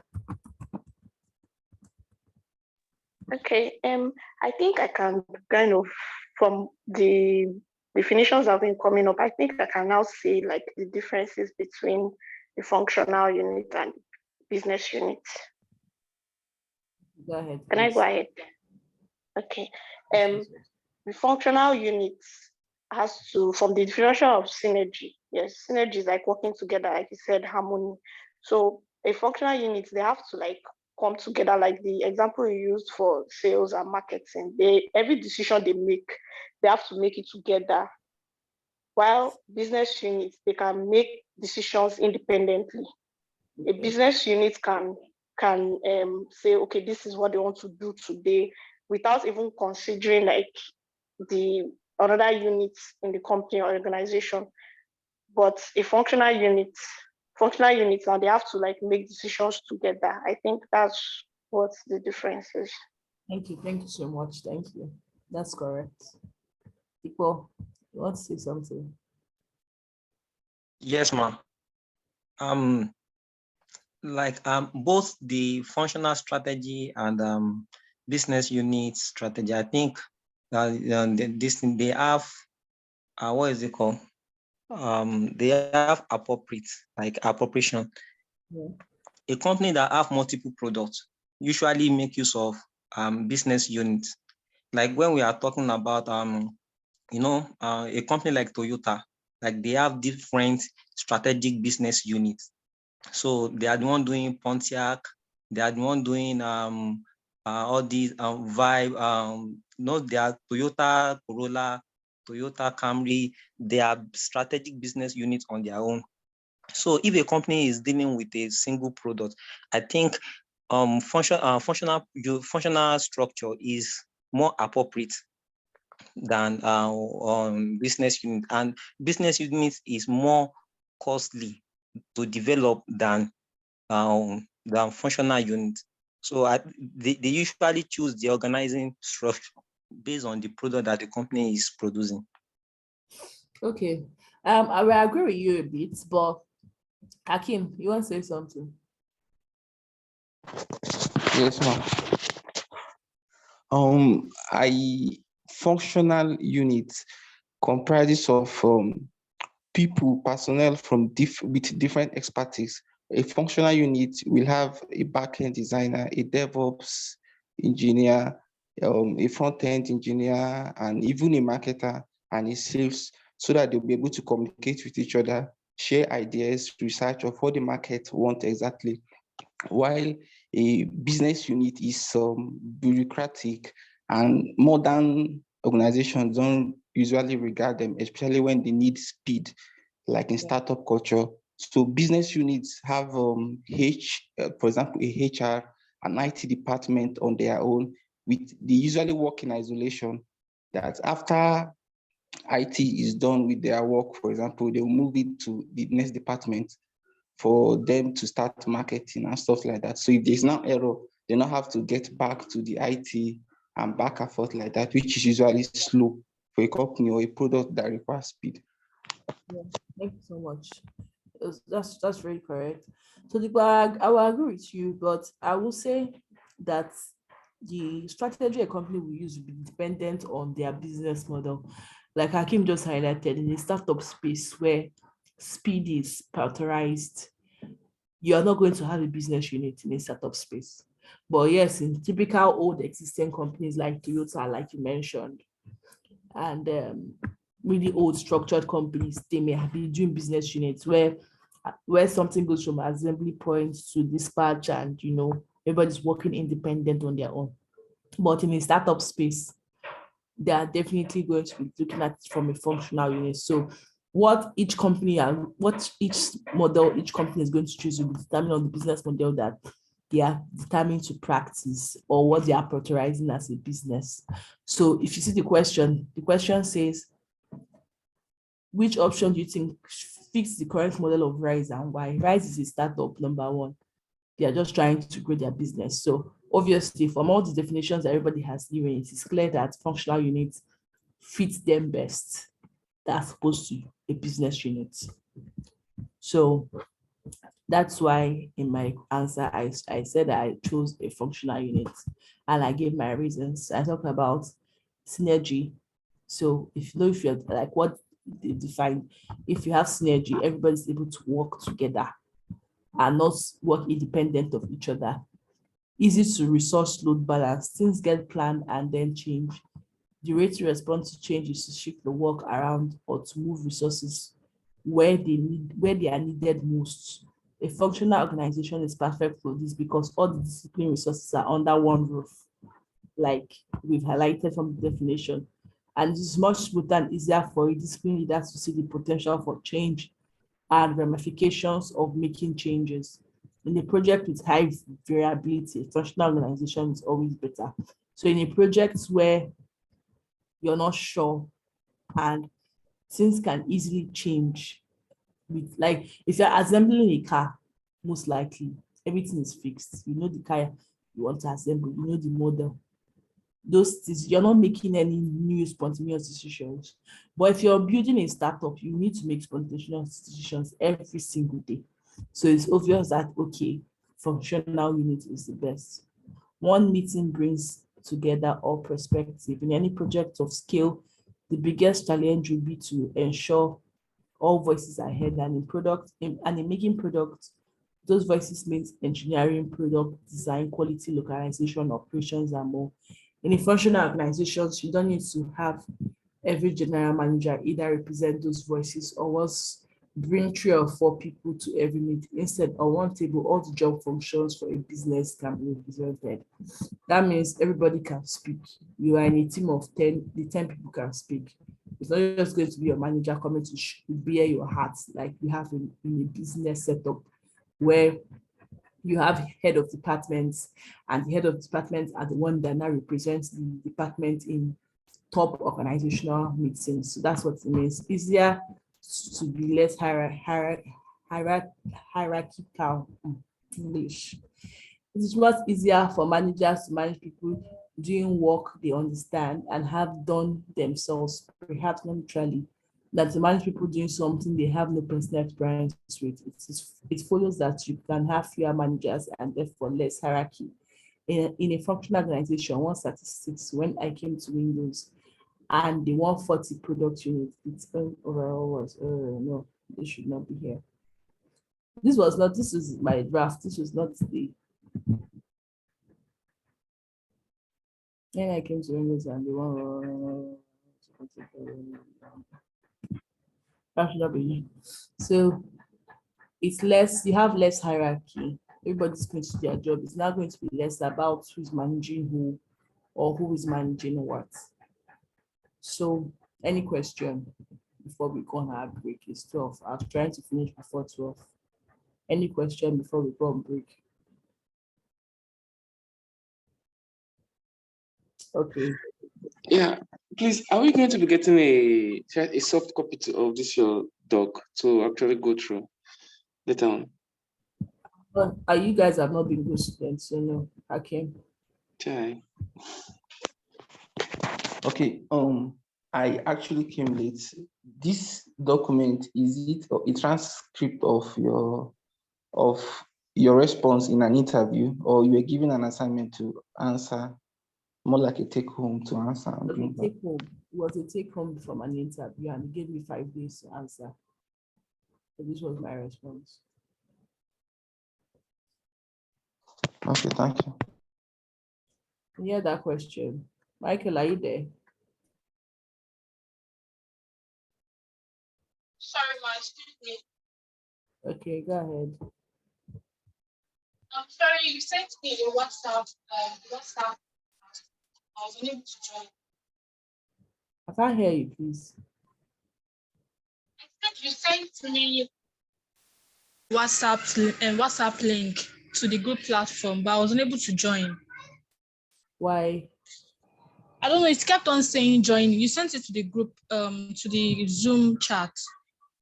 It was just saying joining, but I couldn't join. On Telegram. What? Are you on the Telegram channel? Yes, I'm on the Telegram channel. Okay, Michael, I'll drop the group link for you there. Oh, okay. Thank you very much, ma'am. Oh, okay. Amanda, which assignment did you do? Send me the assignment. You do assignment and I will not see assignment. I will learn you do my assignment. I was thinking the assignment about the I think the rice model we said we should go and research on and that metrics. Okay, I didn't send it to you, but I actually noted it down. I didn't know I was supposed to send it across. If you send the assignment to me now, before we go on break, I will send you this document. Only you. Okay. I should type it in like a Microsoft Word and send to you. Just type it on chat. You have 5 minutes. Oh. Nothing for you. Okay. No problem. Any other question? Again, there's an assignment for last week. David, I hope you've noted all the assignments and you're compiling them to share. Okay, I have a question. Yeah, go ahead. Okay, what if we can get the assignment you gave us last week? Then maybe if we drop a new one this week, we get it done, then submit it so we can get access to the documents. Will it be possible? In fact, you wait for the next document. So to do your assignment. Like me, I gave CV assignment. I'm not getting it. I'm not getting the soft copy files. I gave CV assignment like yesterday. So if you were not in yesterday's class, go and listen to it, because if I've given you a CV assignment you don't expect me to send you that cover letter I spoke about. I will only send people who send me their CVs before the next class. So you have between today and next Saturday to send me your updated CV and your LinkedIn. But you have to first go and listen to yesterday's class if you're not in yesterday's class, so that you can have a very good understanding of what is expected of you. If you like send me rubbish, I will still not send you. I will only send people that do their homework and write me a proper CV. I also give an assignment. David, please note it. Introduce yourself. And so go and listen to the class. If you listen to the class, you get the assignment. I don't even need to see the assignment, so I'll catch anybody that not listen to it. Go and listen to the class. When you listen to the class, you get the assignment. 2 assignments for Friday class. If you don't do it, don't expect me to send you any cover letter sample. You're on your own. I'm only going to be sending things to people that do the assignment. And if I send it to you, you must not give it to anybody. Hakeem. Let me quickly recap the assignments we've been given. The first one was we should ideate and send a Google Doc and copying the document. Then the second one was the introduction yesterday. Then the next was CV. I didn't know of an assignment last week. So there was a rice model, right on rice model. I said, okay. I talked about it in the class. I'll go and read out. So I can help David. David, are you on this call? Can you hear me? You and David should be typing the assignment on the group. David, are you on this call? Or you have gone to eat? Yes, I'm on the call, but I left you a message on WhatsApp. Please check. I couldn't, please. I'll check. So be noting the assignment and be typing it out on the WhatsApp group. If somebody else joined the WhatsApp group, you have to re-forward it. What I think. Okay, I will. So I think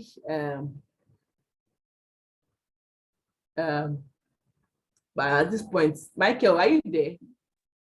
Yes, I'm actually here. I wanted to say something. I'm just, waiting to just see everything. I think you should here. At this point. Sorry? I said at this point, you should stop taking new people. Hey, I didn't get that. I said at this point in the class, let's stop taking new people in. Okay, we stop taking new people in, right? Yes. So that all right.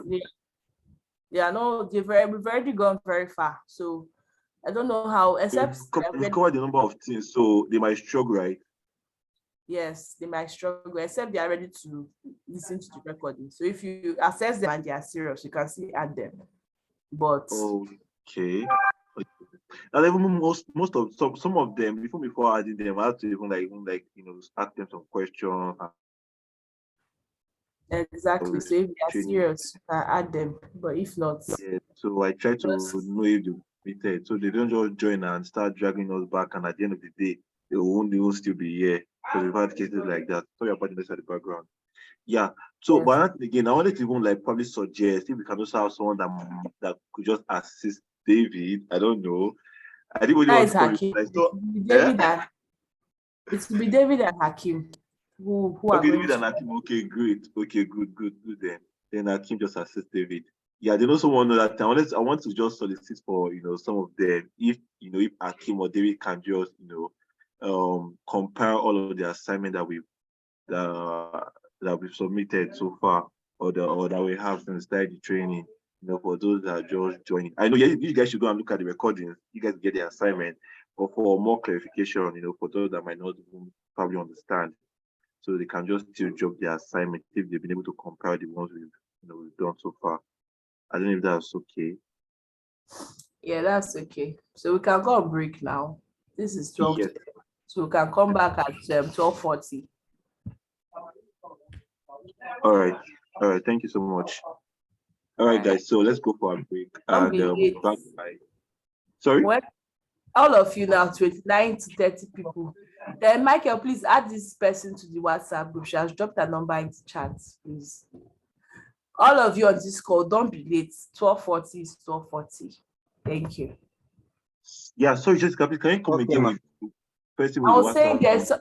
there's somebody who sent you a WhatsApp number. She's not on the WhatsApp, she's just on Telegram. So please add her to the WhatsApp. Okay. She just talked about the chat. Okay, I'll check the chat board and just get a number from there. Please, if okay, just send it again, please, because I think I must have missed the number.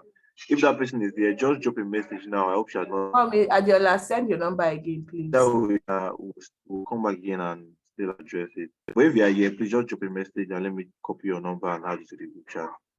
Okay, great. All right, guys. See you at 12:40. Bye.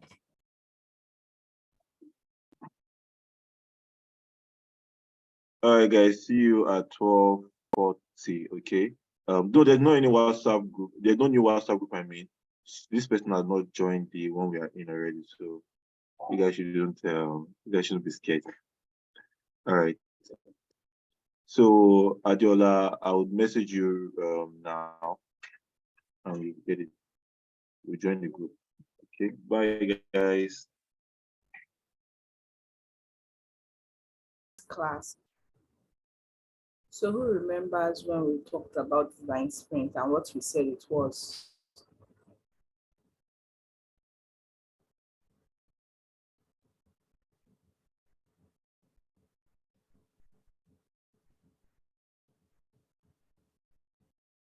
Anybody?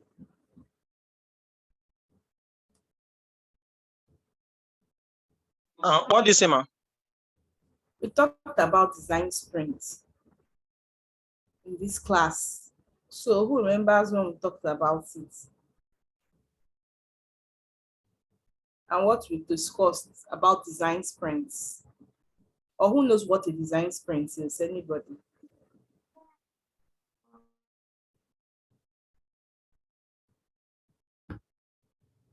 Anybody know what a sprint is?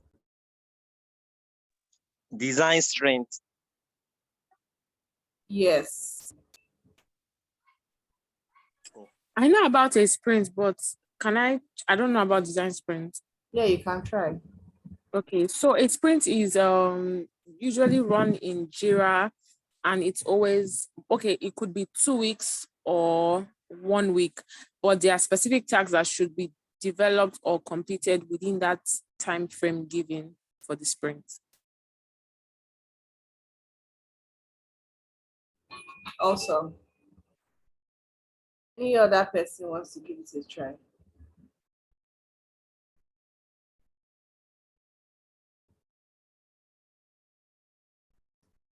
Any other person?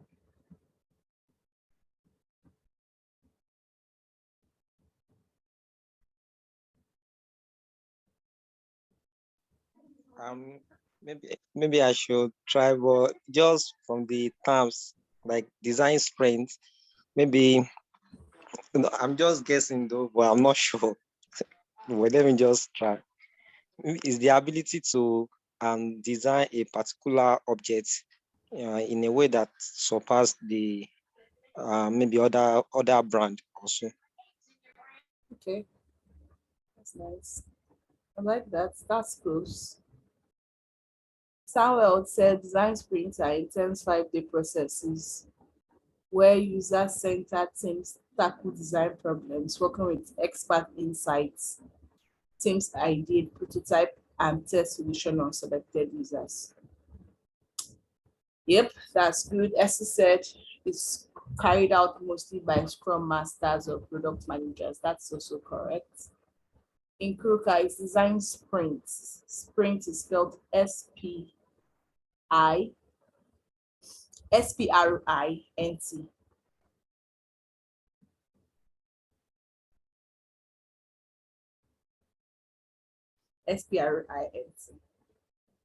Any other person wants to try? But we've talked about it. Have we talked about it in this class? Can anybody confirm? No, we haven't. Are you sure? But we mentioned it at the point. I don't think so.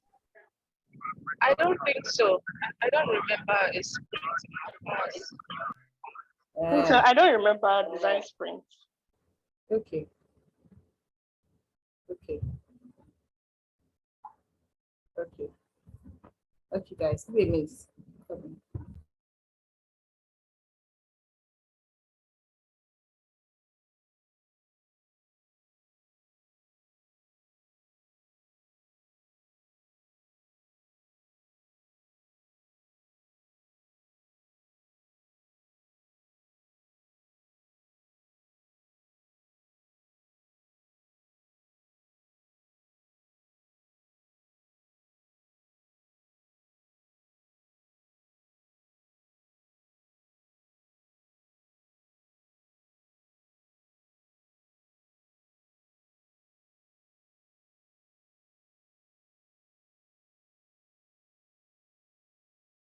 Okay, so the person that has captured it very well will be Samuel. So, Chamaka, you want to say something? Please unmute your mic. Go ahead. Yes, ma, I wanted to try. I'll give it a shot. Design sprint can be, for my own side, I feel like it's something that, or when you actualizing a product at a short time accuracy.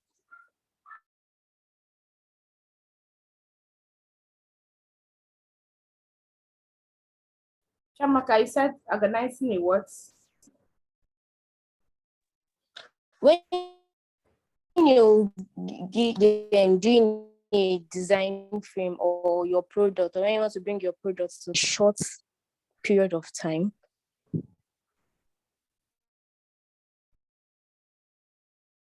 I didn't get that. Start again.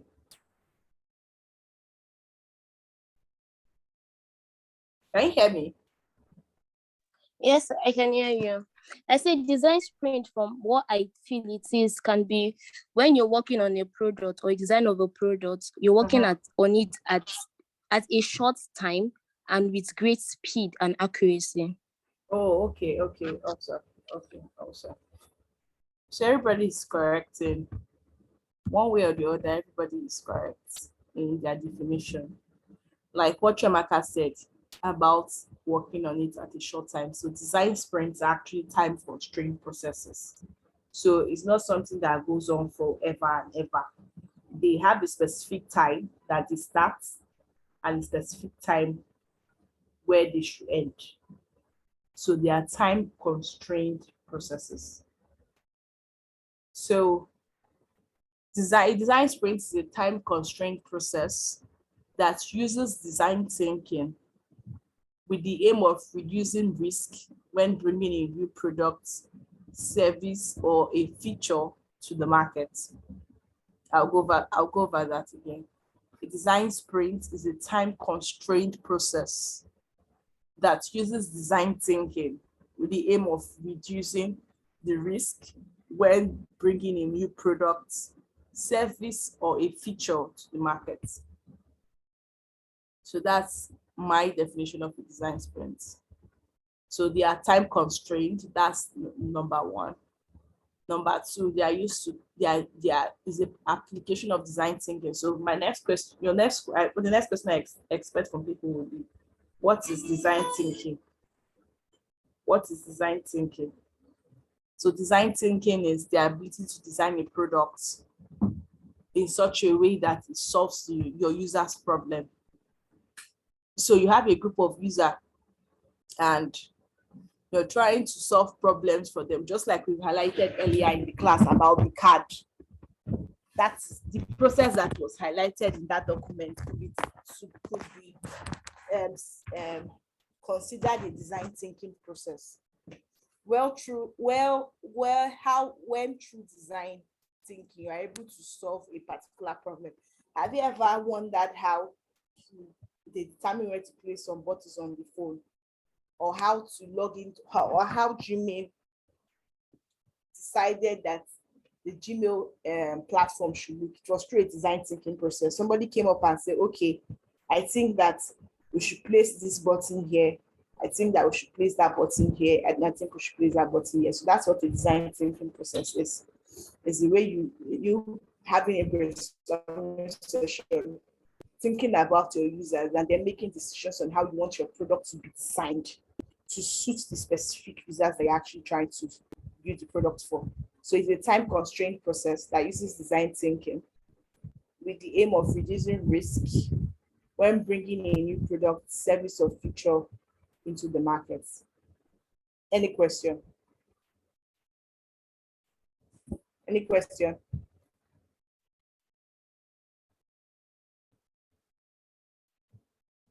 Okay, no question. So I'll go ahead. So design sprint allows teams to explore and learn without actually building. So at this point, you may have a lot of hypotheses that you then now begin to test. So it allows you to explore and learn without actually building. Design sprint also means that the process can fail earlier without serious consequences. So you can quickly make mistakes, iterate, correct yourself and stuff like that. That's what it also means. So that's the platform to, that's the process to test and fail quick. So when you decide that, okay, I think a set of users who like this particular thing and they don't, that's your time to now quickly make all the necessary adjustments and corrections. So that's one. So design sprint creates buy-in and ownership among the team. So during your design sprint process, as a product manager, you're managing different stakeholders, and you manage developers, you're managing engineers, you're managing CEOs, marketing, finance. So when you're building a product, it creates an avenue for everybody to agree on a particular point. So when you say, okay, this is the color I want to use, I think that the background should be white because of balancing and the way white colors actually make people feel happy. When you have that kind of idea, it's during a design sprint session, then you now share it with everybody on the team. And when you share it, you see some people say, oh no, I think I don't agree with you. I think it should be blue. Or I don't agree with you. I think it should be purple. So everybody will bring their strong reasons why theirs should be the adopted idea, and then you now make a rational decision based off of all the suggestions that you have. As much as possible, as a product manager, it's important not to be emotional. Always make good thinking, rational decisions when you want to make decisions. Excuse me.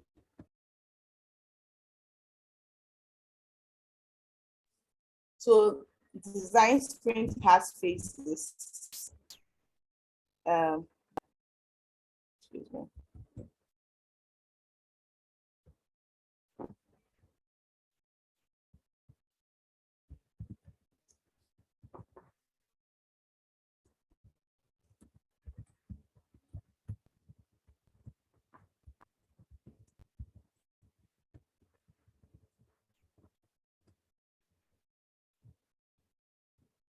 So design sprint has phases.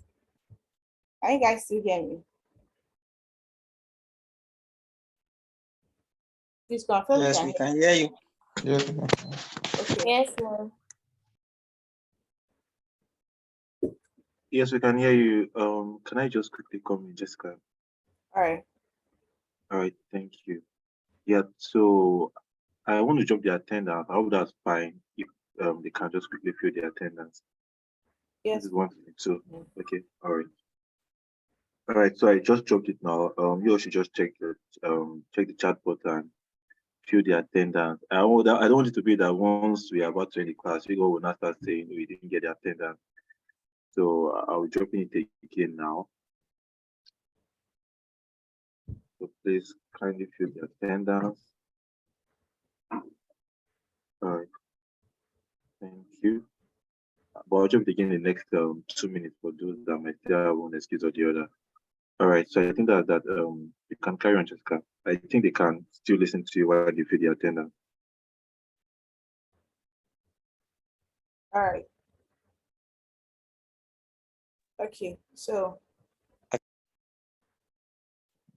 well, you want to say something?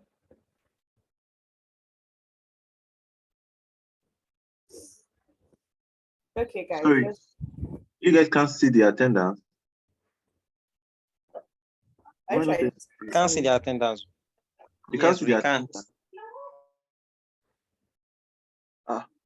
Wait. So you all can't see the attendance. I just sent it to everyone now. No, check very well. Can't see it.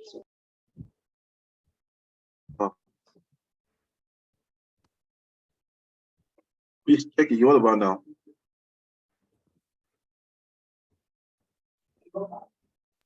Yes, we can. Yes. So to Akim, what attendance did you just drop? Is that my attendance or a different one? Let's not confuse the class. So, I know Akim just sent a link now.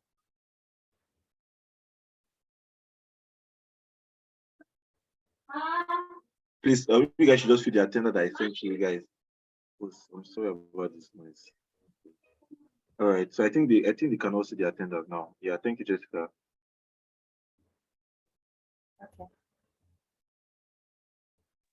Okay. I'm sorry, I can't see the attendance.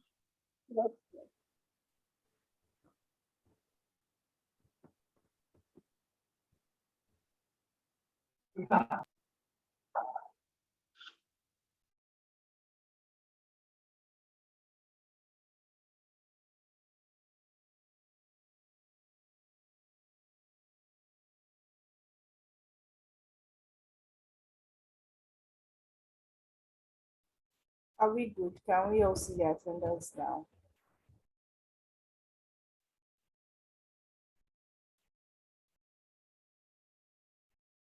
Please, Amanda, can you see the attendance now? I just sent it like 5 times. The only attendance I can see is the one Hakim is dropping. I don't know if it's the same thing.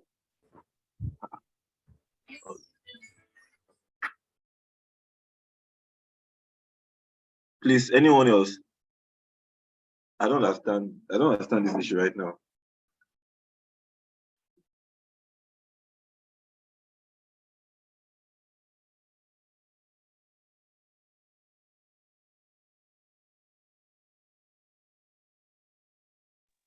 Hakim is dropping on attendance, so I don't know if that is it. I've not seen anyone from you.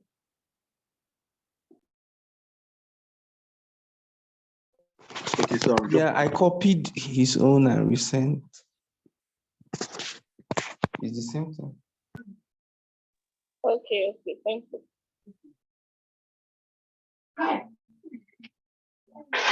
So maybe you are messaging someone privately and not all of us. No, I'm not sure. No, so it's actually on everyone. Initially, it was to Jessica when I wanted to just message her privately, but I removed it and it's supposed to be for everyone. But I think others can see it. But since you've gotten it from Makim, that's fine, as long as that's the correct attendance.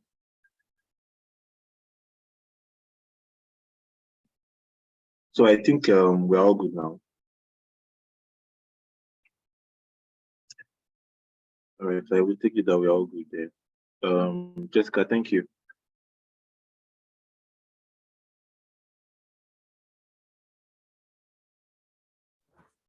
Also.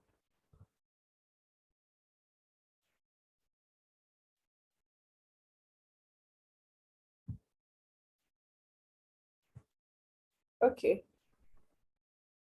So we are talking about phases of a design sprint process. Phases of a design sprint process, and there are 6 phases. So the first one is understand the problem. People said understand the problem. So the goal with this phase is to create a shared understanding of the problem space. The goal with this space is to create a shared understanding of the problem space, the users, the competitors, and why every other team matter. So I've iterated a lot in this class about why understanding is important and why understanding the problem that you're actually trying to solve is very, very, very, very, very important. So it is key.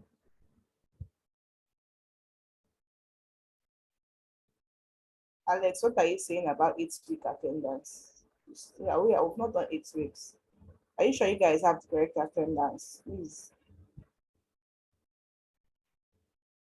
Michael. It's 8 week I'm seeing here. Is the 8 I'm seeing as I'm feeling. Yeah, it is the 8-week attendance. Okay, please can you confirm? Yeah, we did 3 weeks before on a general track. I think that was added to. All right. So yes, just leave that 8 weeks. Actually, 8 weeks. Just leave it that way. That's the correct attendance. Okay. Yeah, that's it. That's fine. So, but Alex is saying you should give him certificate in 2 weeks' time.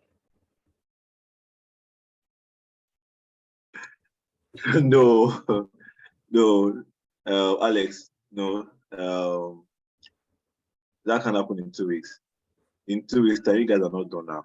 Right? Just go, or will they be done in 2 weeks' time? They will become a The player. one that these are like our 4th class. Yeah, this is our 4th class. We have 6 classes to go. Sorry? And so we still have 6 classes to go. How many classes do we have to go?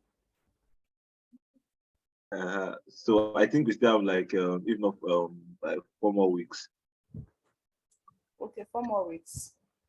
I think, yeah. Okay.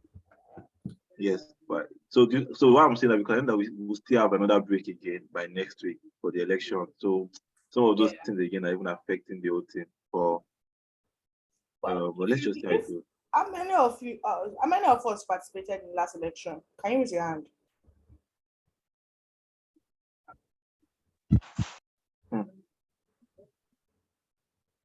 So when you say participated, as in if they voted? No, people that we are among. Okay, that joined, yeah, that worked with INEC, yeah. Okay, true. Like if you work with INEC, that's what I mean. Yes. That's good. I'm seeing quite a number here. Okay. And then guys are still going to do this governorship, Abby. So if you are going to do this governorship, please raise your hand.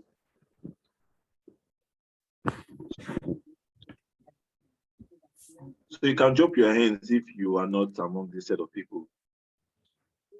So if you are going to If you be joining for this governorship election, if you be working with INEC, just remain, you leave your hands up or just raise your hands too.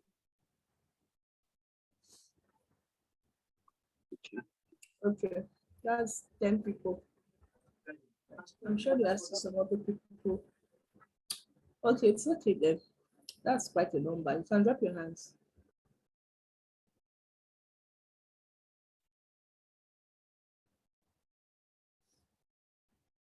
Okay. So let's go back to the class. I was talking about phases of a design sprint. I said there are 6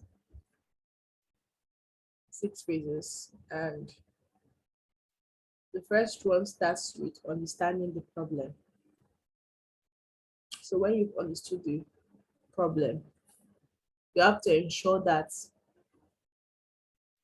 there's a shared understanding of the problem. I'm giving us similar examples a lot. I may want to go to the river to fetch. I may need water,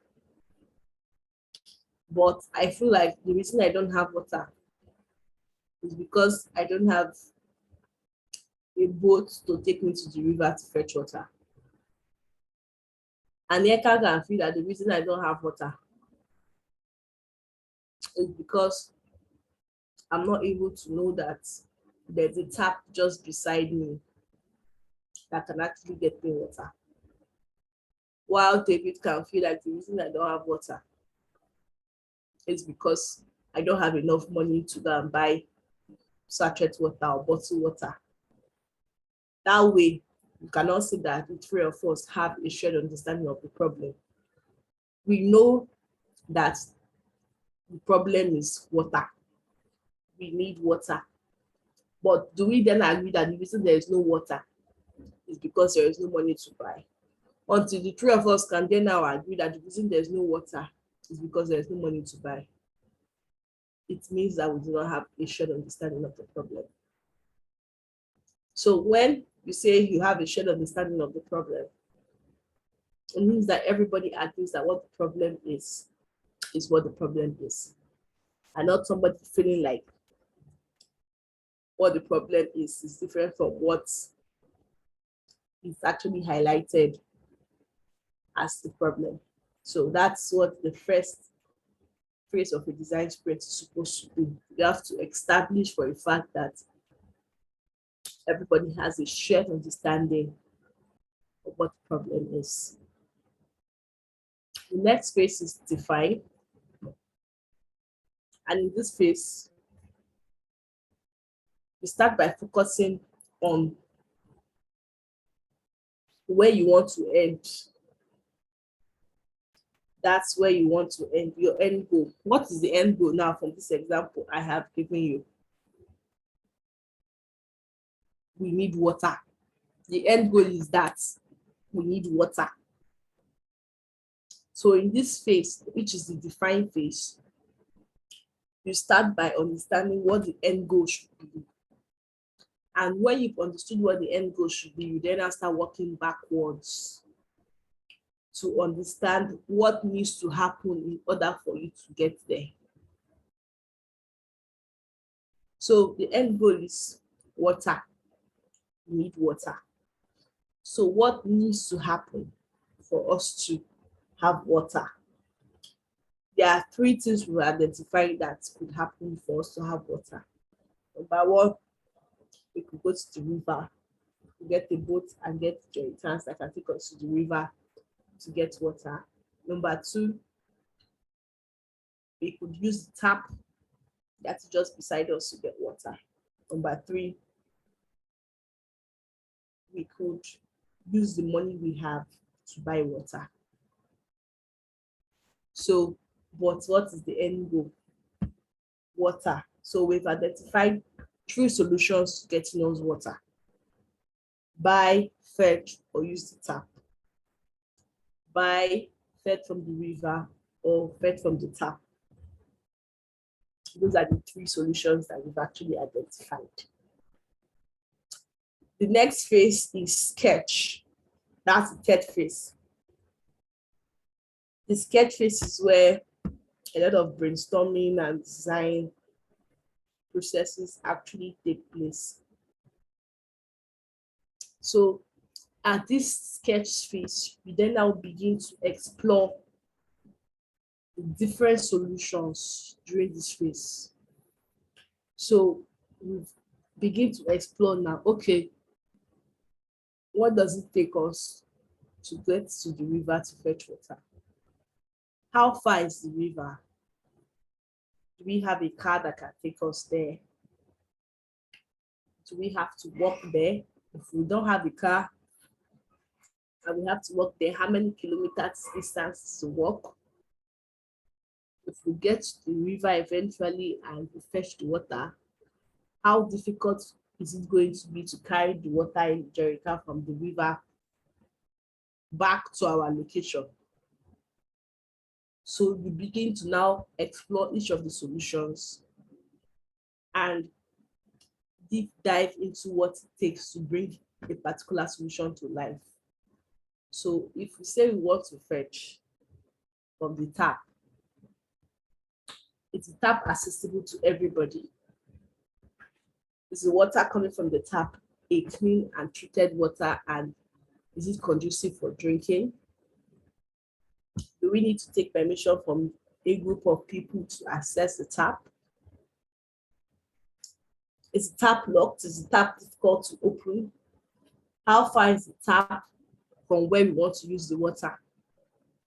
So how many distance do we have to walk, or distance we have to move the water from where we fetch in the tap to the location where we want to use it? So you begin to explore. For the one of buying, solution that talks about just buying with money.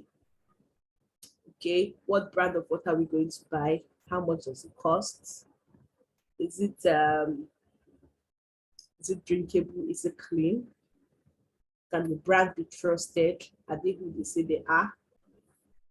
And stuff like that. So you delve and explore tons of different solutions during the sketch phase. The fourth phase is the decide phase. At this phase, you bring it back all together and agree on one idea. So who can answer this question now based off of the three ideas that we've given?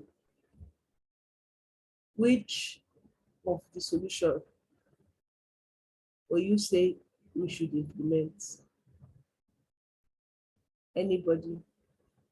And why? Which of the solution will you say we should implement and why?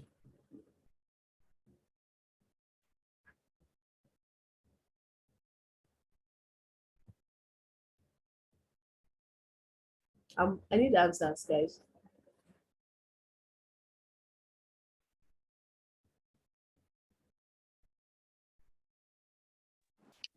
Oh, okay, let me try. All right. I would say using the tap, because as a product manager, one thing you are considering is your cost. So if we are using the tap, it shows that we are kind of cutting costs compared to probably going to the river. You have to look for means of transportation or buying water. If we can avoid that expenses, since we already have means of getting water, I think that would be better. I don't know, just try. Also, Chabaka.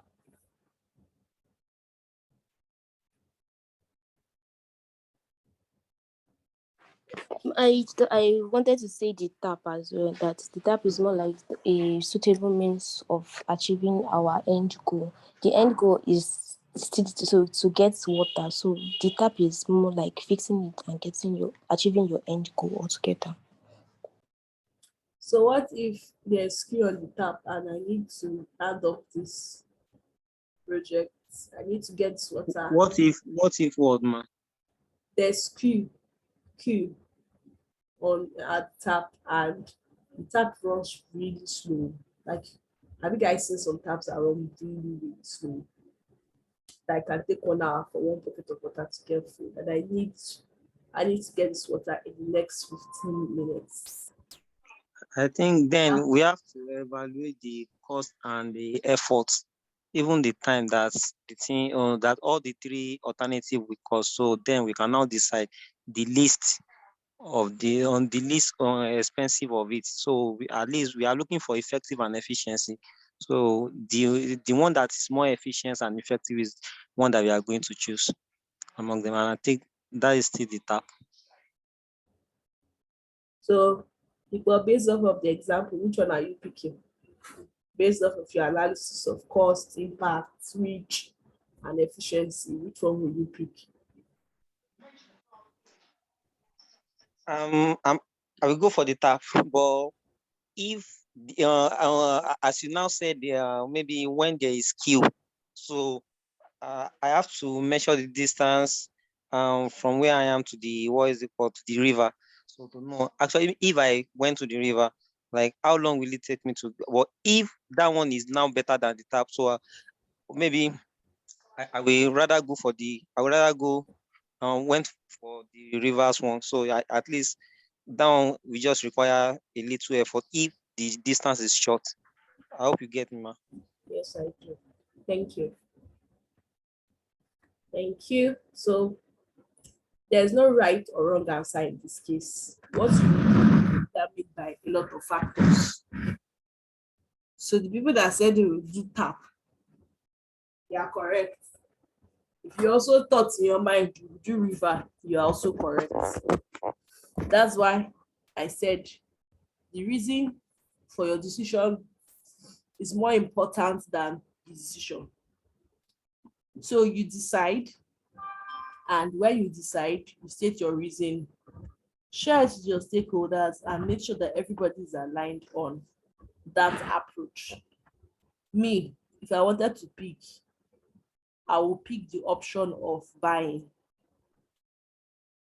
because I am very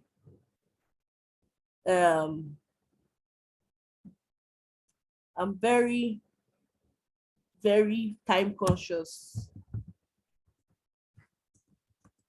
So I would definitely pick the option of buying.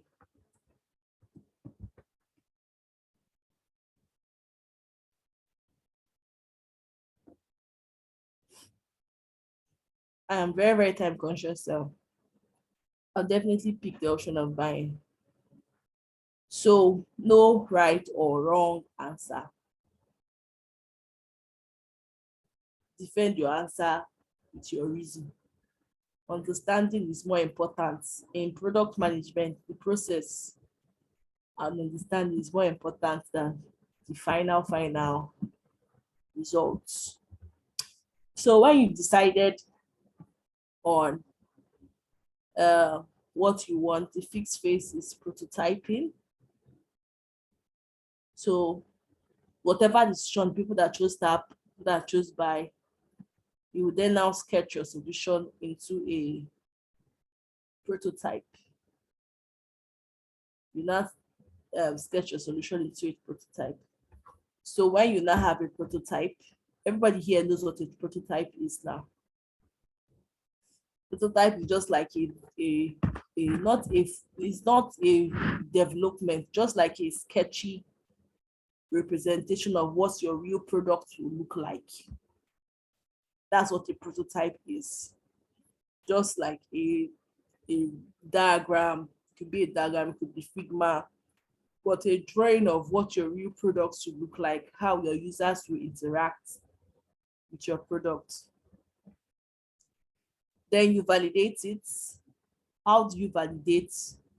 You validate by taking your prototype and putting it in front of your actual users.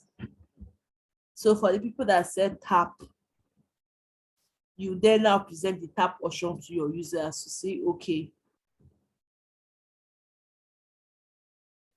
and see how they are going to react to it. So when you present the tap to your users, some people may say, oh, why can't I just buy? This tap is a waste of time. That way you can then now understand that most of your users, if 80% of your users say the tap is a waste of time and they start complaining, you can understand that cost is not an issue for most of your target audience. Efficiency and time is what they are focusing on. But if most of your users embrace it, they are patiently waiting for the slow tap, they're enjoying the journey of getting to the tap, you can then now know that this user's cost is a major pain point for them. And the lower the cost, the more it's easier to get their attention. So different set of users focus on different things. When you are creating luxury products, cost is not the issue for people who buy luxury, it's quality. They want to ensure that the product that they are buying is of the highest quality. They don't care about how much it costs. They just want the product to be of the highest quality. So you validate and make sure that your idea solves your users' needs. Your idea solves your users' needs.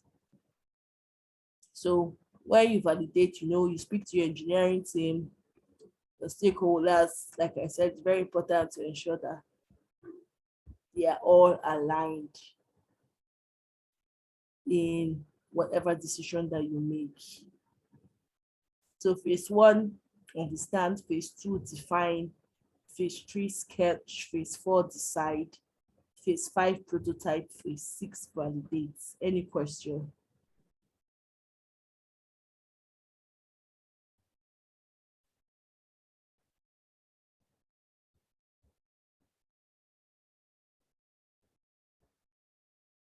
Please ask question.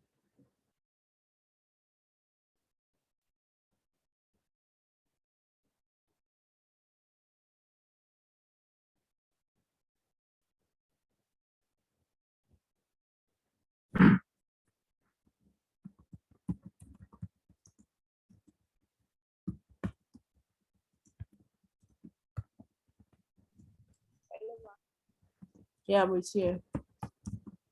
Okay, so when you talk about the validating aspect and you speak with your audience, I can't hear you and very well. okay, when you speak with your audience, you've already communicated your idea to the audience. That's your validation. If the idea they bring forth is not in line with what you have in mind to do, is it possible for you to change the whole process and go with what the audience are after? It's advisable you do, because that the people you're building the product for. You may not change entirely, because you have to validate, because sometimes audience are also confused. So ensure that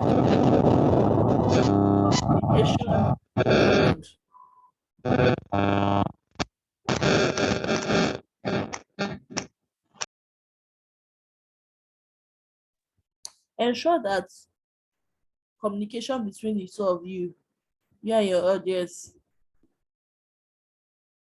uh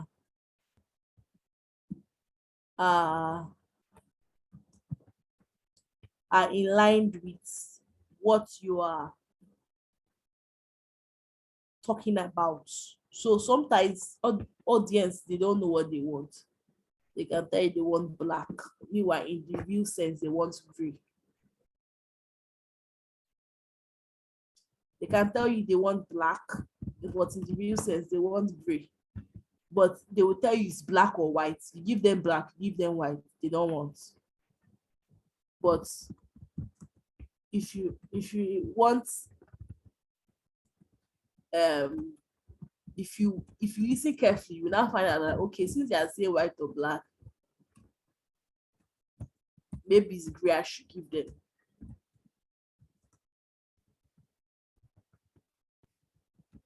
So you have to know how to draw that line. I hope that's clear. Any other question?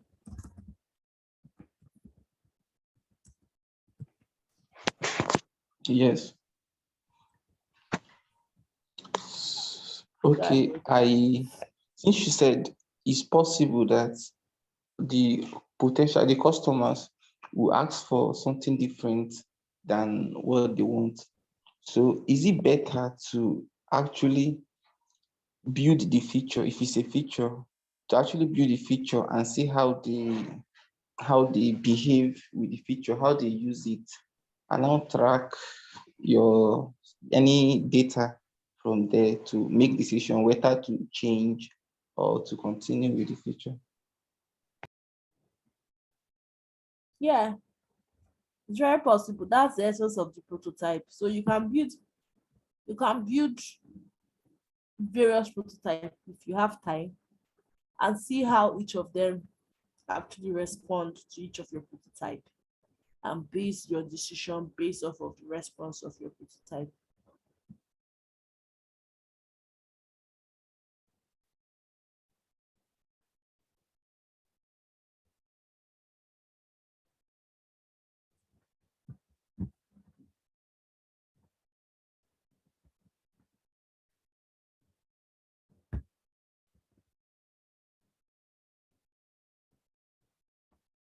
Any other question?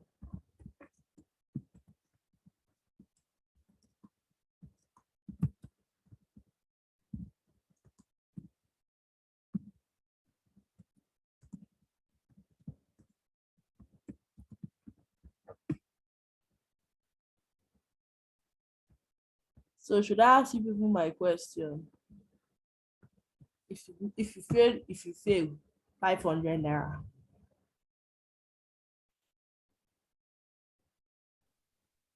If we what, like to 500, Yes, should I answer my question? Elsie, I'm not asking you like question now. So if I ask the question, you don't give me the right answer. 500 naira. Fine. for you. Yes, you pay me now. Okay. I think that is good. What if we get it? You really want to pay 2,000 naira? Why will I pay? Am I not the teacher? Teacher cannot pay. Just to show appreciation that we get. No, don't pay. Okay, Adela, I'll mention it again. She said I should mention the faces again. So the first face is understand. Are you with me? The first phase is understand. The second phase is define. Define. The third phase is sketch. The fourth phase is decide. The fifth phase is prototype. And the sixth phase is validate. Understand, define, sketch, decide, prototype, and validate. And guys, this is actually not meant for and actually not meant for theory. You should also know how to practicalize it.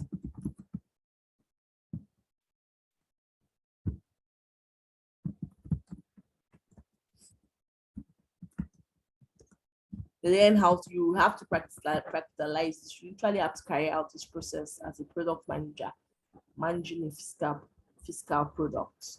So it's good that you understand it very well and look for avenues. You don't even have to wait until you have a product manager role on your own now this week. Look for avenues to explore and apply these principles. You're trying to solve something for school, or you're trying to solve something for your CV, or you're trying to decide between data analyst and product manager, which one should you focus your attention on. Use this design sprint process to arrive at your decision. So whatever decision you're trying to make, see how you can apply this design sprint process in a decision that you're going to make this week. I'm going to ask you next week. Well, see how you can apply it in a decision that you're going to make this week. That's how you get better and more refined as a product manager. Any other question?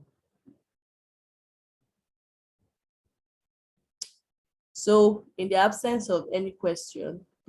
Yes, ma'am. You said you are Michael, going are we going to have a class next week, since next week is election? Nico, you want to ask a question?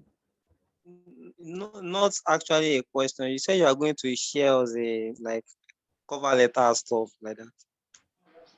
No, so all the people that do my assignment now, that's people that will do the CV assignment. And I thought you promised us that you are going to share it after. no, I said the cover letter. Okay, share generally here, be on the screen. Yes, yes. I will share it in the next class. Our time is already fast spent. If we start that cover letter now, we can do another 1 hour. Okay. In your the interview question that they give to you, it not explain the pro life cycle stage, like the strategy that you are going to use in the growth stage.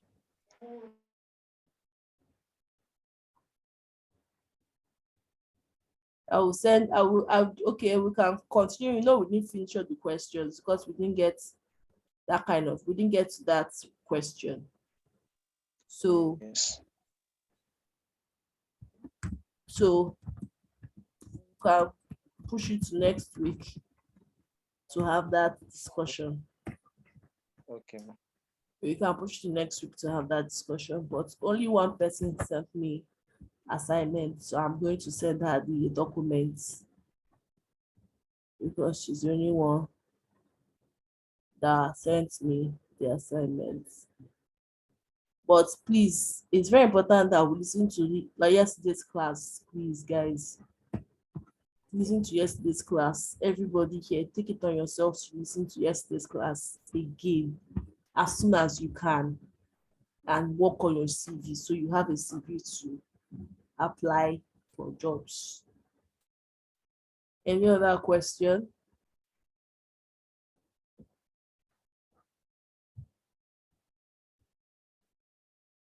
Okay, in the absence of any question, guys, it's 2 p.m. Enjoy the rest of your day. I hope everybody has filled the attendance. Attendance, no attendance, no certificate though. Just in case you have not been filling it. No attendance, no certificates.